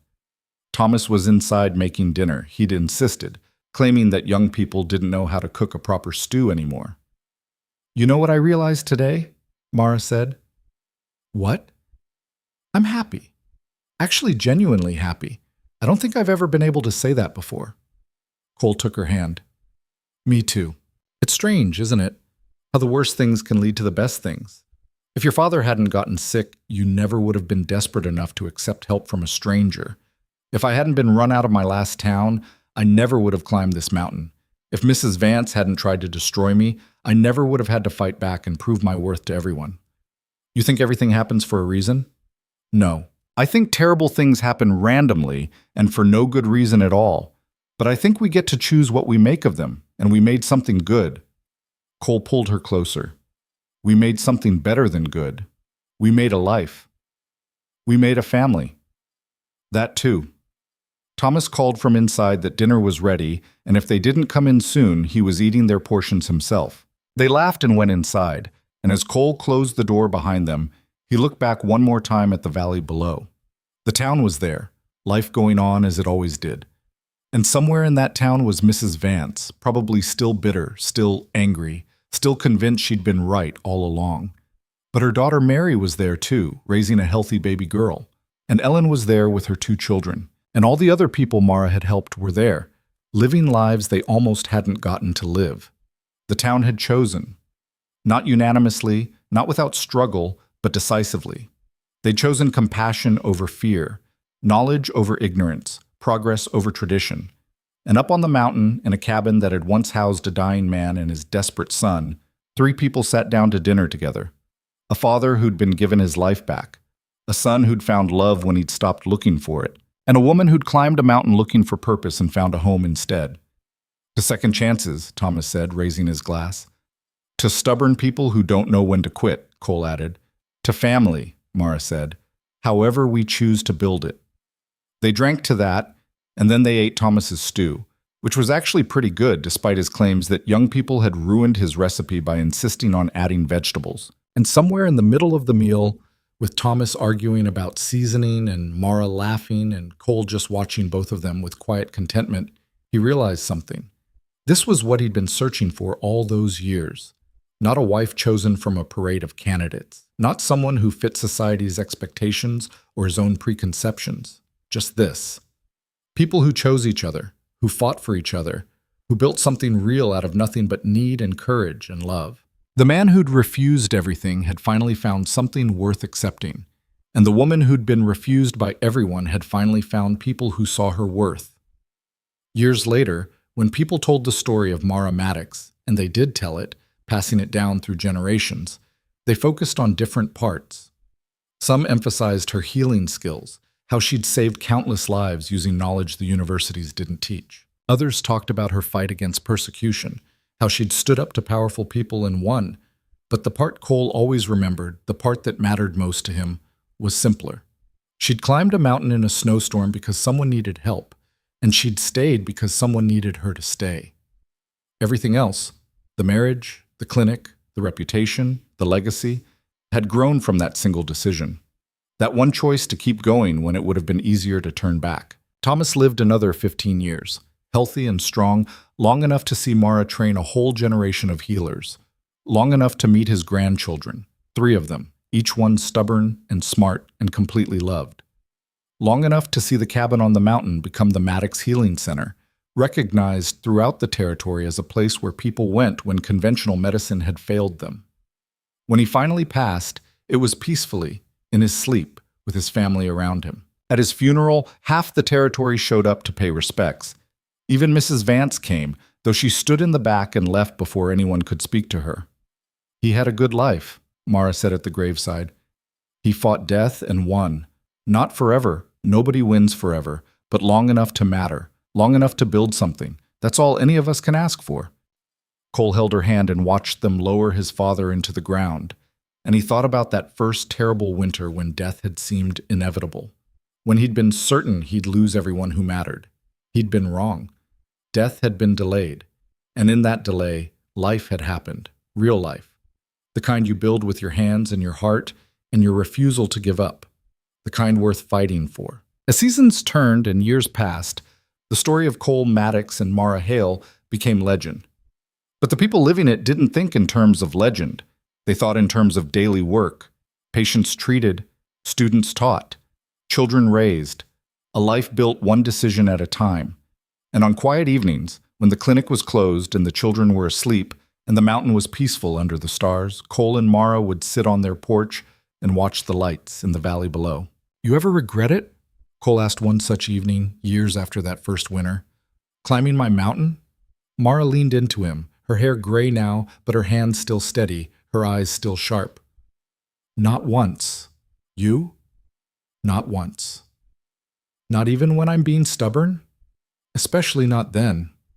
She laughed, and the sound carried across the mountain, and somewhere below in the town that had once tried to destroy her, people heard it and smiled, because they knew that sound. It was the sound of a woman who'd refused to be broken, who'd turned persecution into purpose and fear into strength. It was the sound of victory, not the loud, dramatic kind, but the quiet, lasting kind that echoes through generations, the kind that starts with one person choosing courage over comfort, with one man choosing love over loneliness, with one community choosing growth over stagnation, the kind that proves again and again that the greatest stories aren't about perfection. They're about people who refuse to quit, who climb mountains in snowstorms, who save lives everyone else had given up on, who build families out of strangers and homes out of hope, and who prove every single day that worth isn't given by society's approval. It's recognized by those brave enough to see it.